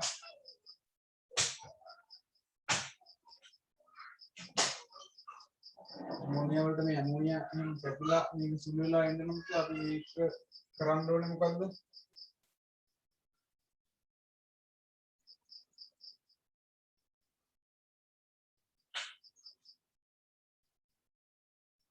මේ දෙවෙනි එක වර්ග කරලා එන්නේ දෙක වැඩි කරන්න ඕනේ. දෙවෙනි ප්‍රතික්‍රියාව මම හිතන්නේ වර්ග කරලා. පළවෙනි සමීකරණය. එහෙම කරොත් නේද ඔගේ එන්නේ? බලන්න පළවෙනි එක දෙවෙනි එකෙන් වැඩි කරොත් නේද අපිට උඩ උත්තරේ එන්නේ. එතකොට හැබැයි මේක වර්ග වෙලා තින්නේ දැන් මෙතන KB3 වෙනුවට අපි ලියාගත්ත එකේ වර්ගයක් තියෙනවානේ. එතකොට මේක වර්ග වෙන්න ඕනේ. මේක වර්ග වෙන්න ඕනේ. ඊට පස්සේ මේවා මේ විදිහට ඉතුරු වෙන්නත් වැඩි විදි මේක එනවා මෙතෙන්ට H2S එක ඉදලින් එනවා ඇමෝනියාට කැපිලා යන්න ඕනේ ඊට පස්සේ නයිට්‍රජන් වෙනවා එහෙම වර්ග වෙලා තමයි ඉන්නේ පේනව නේද බලපු ගමන් පළවෙනි එක වැඩි වෙන්න ඕන දෙවෙනි එක වර්ග වෙලා එතකොට එහෙම වර්ග වෙලා ආවම තමයි හරි උත්තරයක් එන්නේ හරි හරි නේද ඒක මම මේක ඉදමත් නිසා මෙතනින් මක්ම දැන් අපි බලමු මේකේ කොහොමද එන්න ඕනේ කියලා හරි එතකොට පළවෙනි කීයේදී ඒ ඊයගේ තියෙනවා ඒ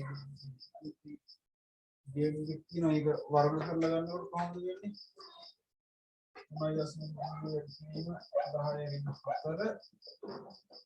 10 එතනදී 8.3 වැඩි කිරීම 10 වර්ගය කොහොමද දෙන්නේ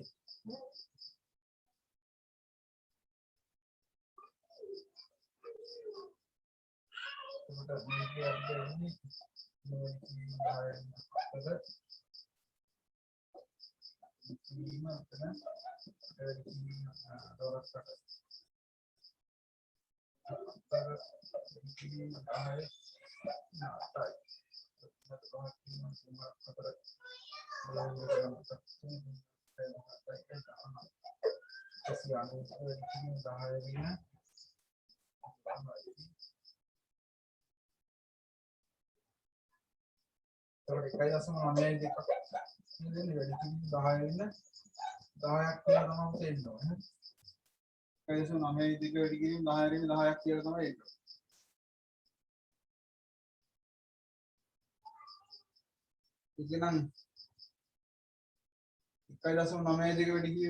10ක් කියලා එකක් නැහැ නේද 10න් 8ක් කියලා නේද කියන්නේ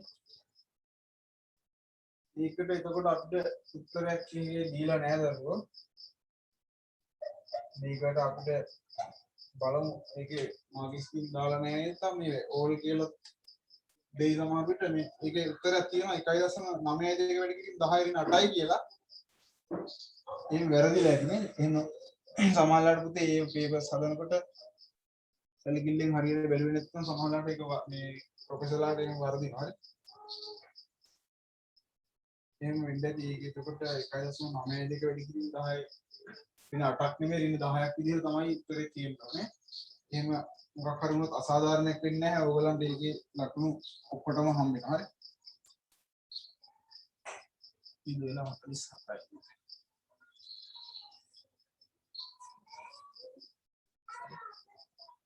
ඒවත් මේ අමාරු ගණන් නම් නෙමෙයි ඒවා හරියට ලියාගෙන බලපුවාම ටිකක් නේද? දැන් විනාඩියක් වගේ කාලයක් ඇතුළත මේවා සාමාන්‍යයෙන් කරගන්න පුළුවන් වෙන්න ඕනේ මේ ඕගොල්ලෝ ගෙදරදී මේවා උත්තර ලියලා පුරුදු වෙනකොට නැත්තම් එහෙම මේ තේරෙනවනේ මේ ලොකු සුළු කිරීම මෙහෙම කරගන්න විනාඩියකදී විභාගෙදී කරගන්න බෑ මේ ගෙදරදී අතලා මේ ඇත්තටම පුරුදු වෙලා ගියේ නැත්තම් නේද දැන් අනිත් එක මේක අර ප්‍රශ්න 25ක්වත් මම අද සාකච්ඡා කරලා ඉවර කරන්න කියලා ඉතනන මේ කරේ දැන් අර වෙනදා ඕගොල්ලොත් එක්ක මොනවා හරි කතා හරි කරනවනේ. එහෙම කතා කරලා ඉන්නතු එක දිගට මේ හදාන ගියේ අතරම මේ උසස් පෙළ ප්‍රශ්න පත්‍රයක් පැය දෙකක් හම්බුණාට ඒක කතා කරනකොට ඒකේ ඇත්තටම වෙලාව මදි. සැලකිය යුතු වෙලාවක් යන හින්දා තමයි මම අර මොනවද ඕගොල්ලන්ට කතාවක් කියන්න නැතුව විතරෙන් ගියේ අපිට ලොකු කට්ටියක් ජොයින් වෙලා නෑ අද. හරි ඒ හින්දා බලන්නකො මේ 16 වෙනි එකේ නම් කරන්න දෙයක් ඇත්තෙම නෑ නේද? 16 වෙනි එකේ නම් කරන්න දෙයක් ඇත්තෙම නෑ. මේකේ උත්තරේ 3 කියලා බලපු ගමන් පේනවා. නයිට්‍රෝකරණේ ඔයගොල්ලෝ දන්නවනේ. බ්‍රෝම බෙන්සීන් වල නයිට්‍රෝකරණ ප්‍රතික්‍රියාව සලකන්න. මේ ප්‍රතික්‍රියාවේදී සංප්‍රයුක්තතාව මගින් ස්ථායී කාබකටයන් අතර මැද සෑදෙනවා. හරි. ඔයගොල්ලෝ මේ බ්‍රෝම බෙන්සීන් අර නයිට්‍රෝකරණේ ප්‍රතික්‍රියාවේ යාන්ත්‍රණය ලියනෝනේ. යාන්ත්‍රණය ලියපුවාම මේක අර නයිට්‍රෝ කියන අයනේ කොහෙටද බැඳෙන්නේ? එහෙම ගත්තාම හරි. එහෙම ගත්තාම ඒකේ බැඳෙනව නේද? මේක දැන් බ්‍රෝම බෙන්සීන් වල මේක මොන යමු කාරකයක්ද? ඕක කරා නේද? මෙයා ඕක කරා යමු කාරකයක් නේ. හරි. එතකොට මෙතන NO2 ආපුවාම NO2 මෙතෙන්ට බැඳෙනවනේ. NO2 මෙතෙන්ට බැඳෙනකොට මෙතන තියෙන හයිඩ්‍රජන් ගැලවිලා අයින් වෙනවද? එහෙම ගැලවිලා අයින් වෙන්නේ නැහැ නේද? හයිඩ්‍රජන් තියෙද්දිම තමයි මෙතෙන්ට NO2 බැඳෙන්නේ. මෙතන හයිඩ්‍රජන් තියෙනකොටම තමයි NO2 බැඳුනේ. හරි. නේද? එතකොට මෙතන අපිට ධන ආරෝපණය ඇවිල්ලා මේ ඉලෙක්ට්‍රෝන දැන් හෝමාර වෙනකොට ඔතපරා ස්ථාන වලට තමයි ධන ආරෝපණය ඇවිල්ලා මේක සම්බන්ධ වෙන්නේ. හරි. ඒ වුණාට දැන් ඕකේ මෙතන බ්‍රෝමින් බැඳලා තියෙන්නේ. හරි. එතකොට දැන් ඕකේ තුන්වෙනි උත්තරේ ගත්තාම ඒකේ තියෙන මෙන්න මෙහෙම එකක් නේ. ඒක නම් අපිට දැක්ක ගමන් hina යන එකක් තියෙන. හරි. මෙතන NO2 බැඳිලා මෙතන බ්‍රෝමින් එක්කලා මෙතන හයිඩ්‍රජන් එකක් තියෙනවා. හරි. මෙහෙම තියනවාද? බ්‍රෝමින් එක්කලා හයිඩ්‍රජන් එකක් නෑ නේද? දැන් මේ බෙන්සීන් වල බ්‍රෝමින් එක මේ බැඳිලා තින්නේ. බ්‍රෝමින් එක බැඳිලා තින්නේ තිබ්බ හයිඩ්‍රජන් අයින් වෙලා නේද? මේකට මෙතන තිබ්බ හයිඩ්‍රජන් අයින් වෙලා නේ මේ බ්‍රෝමින් බැඳිලා තින්නේ. ආයෙ කොහොමද මෙතන හයිඩ්‍රජන් එක? හරි. ආයෙ මේම හයිඩ්‍රජන් එකක් කියන්නේ නැහැ. ඒකෙන්ම මේ උත්තරේ 3 කියලා වගේ හොයාගන්න පුළුවන් නේද? 16 වෙනි එකට එතකොට උත්තරේ ඉන්නේ 3. හරි. ඒක නම් ගොඩක් කාලේ නාස්ති කරන දැක ගමන් 3 වෙනි උත්තරේ කියලා පේනවා. හරි.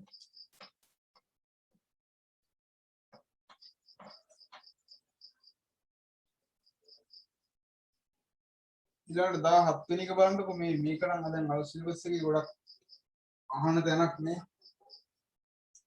මේ අර ගිප්ස් එක නේද? ඔයාලගේ ගිප්ස් ශක්තිය කියන එක ප්‍රතික්‍රියාවක් ස්වයං සිද්ධ වෙනවද නැද්ද කියන එක අපි ලියන්නේ ඩෙල්ටා H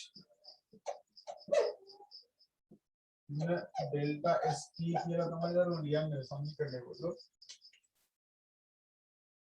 ස්වයං සිද්ධ වෙනවද නැද්ද කියන එක. හරි.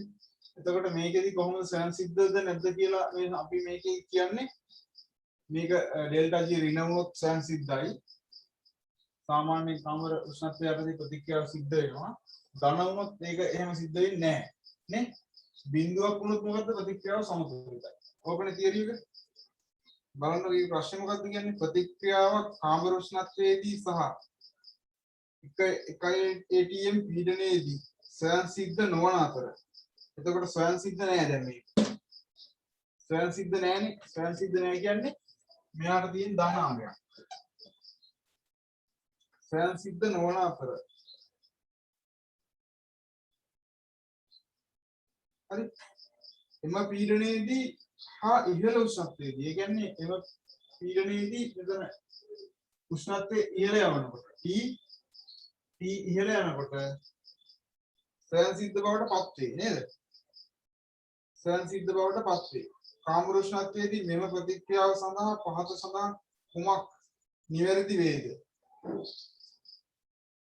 හරි ඒක අර වෙනස් වෙන්නේ නැහැ කියලා උපකල්පනය කරන්න කියලා දෙනවා. මේකේ මොකක්ද නිවැරදි වේද කියලා. හරි එතකොට කොහොමද මේ සමීකරණ දිහා බලන්න තර්ක කරලා තමයි උත්තරේ ගන්න වෙන්නේ. දැන් මේක උෂ්ණත්වයේ පුතේ මෙතන අපි දීලා තියෙන T උෂ්ණත්වය වැඩි කරනකොට මේක ස්වයන් සිද්ධ වෙනවා කියන්නේ මේ පැත්ත ඍණ වෙන්න එපා. හරි මේ උෂ්ණත්වය වැඩි කරනකොට මේක ඍණ වෙන්න එපා මේ පැත්ත යගේ. එතකොට දැන් මේකේ අපි T විතරක් වැඩි කරා කියලා හරියන්නේ T වැඩි කරනකොට මේ සම්පූර්ණ මේ කැලේ උෂ්ණත්වය කැලේම අගේ වැඩි වෙනවනේ. හරි එතකොට දැන් මේක ලොකු ධනාගයක් වුණොත් එහෙම මේකට වඩා ලොකු ධනාගයක් වුණොත් එහෙම මොකද්ද වෙන්නේ? ඔය ලොකු ධනාගයක් වුණොත් මෙහෙ ඍණ වෙනවා. හරිනේ එතකොට ඉහළ උෂ්ණත්ව වල මේක රත් කරලා කියන්නේ මේ කැලලම ලොකු වගයක් වෙනවා. මේකට වඩා ලොකු වගයක් වෙනකොට මේ පැත්ත ඍණ වෙනවා. හරි. එතකොට කාම උෂ්ණත්වයේදී එන මේක ධන තමයි දීලා කියන්නේ. හරි. දැන් මේක ලොකු වගයක් වෙනකොට මේක පොඩි වගයක් විදිහට තියෙනකොට මේක ධනාගයක් විදිහට තියෙනකොට ධනාගයක් විදිහට තිබ්බම තමයි මේක ලොකු වුණාම මේකෙන් මේක අඩු වුණාම මෙතන ඍණ වෙන්නේ. ඊළඟ උෂ්ණත්වයේදී මේක ඍණ වෙන්න ඕනේ. එහෙනම් ඉතින් මේ ඍණ ධන වෙන්න. එහෙම තමයි එක ගන්න වෙන්නේ නේද? මේකේ අංක 1 තමයි උත්තරේට ගන්න වෙන්නේ. 17 පිළිකට අංක 1 තමයි ගන්න වෙන්නේ. පැහැදිලි නේද මම කියන එක? ගිප්ස් එක කිව්වහම මෙතන සාමාන්‍යයෙන් තියෙනකොට මේක ධන මේ පැත්ත මෙහෙම තියෙනවා. එතකොට මේක ස්වයන් සිද්ධ වෙන්නේ කියන උෂ්ණත්වය ඉහළ යනකොට මේක ස්වයන් සිද්ධ වෙන්න කියනවා මේක ඍණ වෙන්න. මේක උෂ්ණත්වය ඉහළ යනකොට මෙහෙ ඍණ වෙන්න. උෂ්ණත්වය ඉහළ යනකොට මේ ලොකු කුට්ටියම මේ කැලලම වැඩි වෙනවා. ඒ වැඩි වෙනකොට මේක පොඩි ධනාගයක් තිබ්බම මේක අඩු වුණාම මේක මේ පැත්ත ඍණ වෙනවා. ඒ හින්දා කාම උෂ්ණත්වයේදී මේ ඔක්කොම ධන විදිහට තියෙන්න ඕන නේ. එතකොට තමයි ඉහළ උෂ්ණත්වයේදී මේක ස්වයන් සිද්ධ ප්‍රතික්‍රියාවක් විදිහට මේ ඩෙල්ටා G ඍණ වෙන්නේ. හරි. ඒක ලේසි එකක් එක. ඊළඟ 18 වෙනි එක බලන්න v ප්‍රවේගයෙන් ගමන් කරන නියුට්‍රෝනයක ඩි බ්‍රෝග්ලි තරංග ආයාමය ලැම්ඩාවේ මෙම නියුට්‍රෝනයේ චාලක ශක්තිය E 4 ගුණයකින් වැඩි කළ විට ඩි බ්‍රෝග්ලි තරංග ආයාමය. ඩි බ්‍රෝග්ලි තරංග ආයාමය කියන්නේ H බෙදීම MC කියලා නේද? අර ලුයි ඩි බ්‍රෝග්ලි කියන විද්‍යාඥයා ඔයාලට H බෙදීම MC කියලා නේද? මේ ඔය ක්වොන්ටම් අංක උගන්වන්න කලින් නේද ඔය තියරි ටික තියෙන්නේ?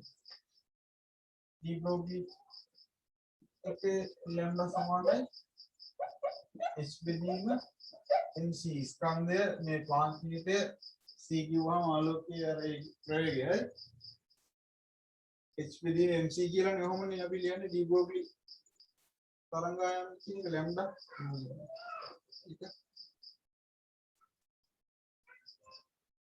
එතකොට මේකෙදි කියන්නේ මේ චාලක ශක්තිය 4 ගුණයකින් වැඩි කරනවා කියලා නේ. චාලක ශක්තිය 4 ගුණයකින් වැඩි කරනවා කියන්නේ දැන් චාලක ශක්තිය එකක් මෙතන දීලා තියෙන භාගයක් mv වර්ගයෙන් තේරෙනවද? භාගයක් mv වර්ගයෙන් අපි දැන් මේ m කියලා ස්කන්ධයක v කියලා ප්‍රවේගයක් දුන්නාම මේක අපි චාලක ශක්තිය කියලා කියන්නේ මේකනේ. එතකොට චාලක ශක්තිය 4 ගුණයකින් වැඩි කරනවා මොකද්ද කරන්න ඕනේ? දැන් මේවා මේ ස්කන්ධය වෙනස් වෙන්නේ නැහැ නේ. මේ කැලේ සම්පූර්ණ වෙනස් වෙන්නේ නැහැ නේ. මේක නේද? මේ කැලේ වෙනස් වෙන්නේ නැහැ. ඒක නියතයිනේ. එතකොට මේකේ v වර්ගයේ තියෙන v වර්ගයේ තියෙන. එතකොට ප්‍රවේගයේ වර්ගයේ තියෙන. මේ චාලක ශක්තිය 4 ගුණයකින් වැඩි කරනවා කියන්නේ ප්‍රවේගයේ දෙගුණයක් කරනවා. ප්‍රවේගයේ දෙගුණයක් කරාම තමයි චාලක ශක්තිය 4 ගුණයක් වෙන්නේ. ප්‍රවේගයේ දෙගුණයක් කරා හරිනේ. ඒ කියන්නේ චාලක ශක්තිය 4 ගුණයකින් වැඩි කරනවා කියන්නේ ප්‍රවේගය දෙගුණ කරනවා. එතකොට අලුත් සංඛ්‍යාත කියන්නේ අලුත් සංඛ්‍යාත මේක 1 මේක 2 කියලා ගන්න ප්‍රවේගය දෙගුණ කරනවා. 2යි c. හරිද? ඔය දෙක සුළු කරලා ගන්න මේක එන්නේ මොකද්ද? මේ දෙක විල කරගත්තාම ලැම්ඩා 1 බෙදීම 2යි කියලා නේද? මේක 2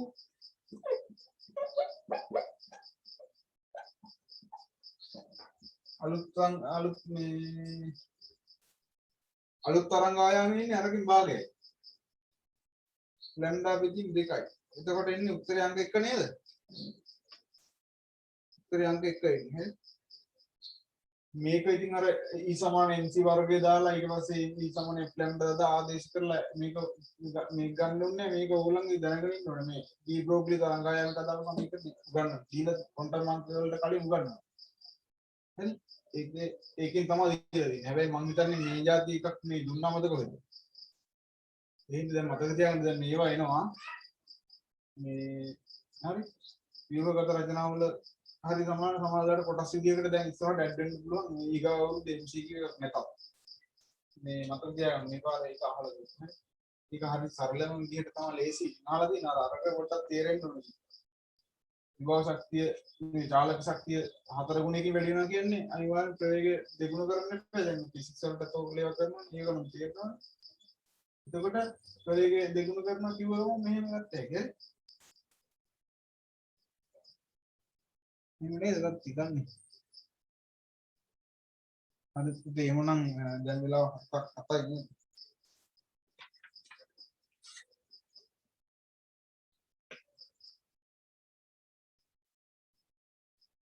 මෙහෙම කවුරු හරි ඉන්නවද? මෙහෙම වල 20 වෙනි ප්‍රශ්න දෙකක් සාකච්ඡා කරන්නද මෙතෙන් අපි නතර කරමුද එමු. ඉතුරු ටික අපි ඊළඟ වටේ දවසේදී බලමුනේ. ඊළඟට 19 වෙනි එක නම් ලේසි එකක් තියෙනවා.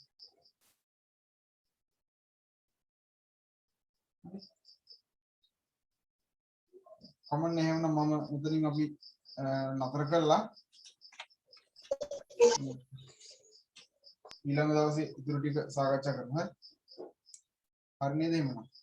බලන්න ඒක හොඳට කරපු නැති කවුරු හරි ඉන්නවනම් ඒක බලලා ආවෝ කරලා පුතේ හදාගන්න අපි 19 වෙනි ප්‍රශ්නේ ඉඳලා ඉතුරු ටික ඊළඟ දවසේ සාකච්ඡා කරනවා. හරි? හරි නේද එහෙනම්?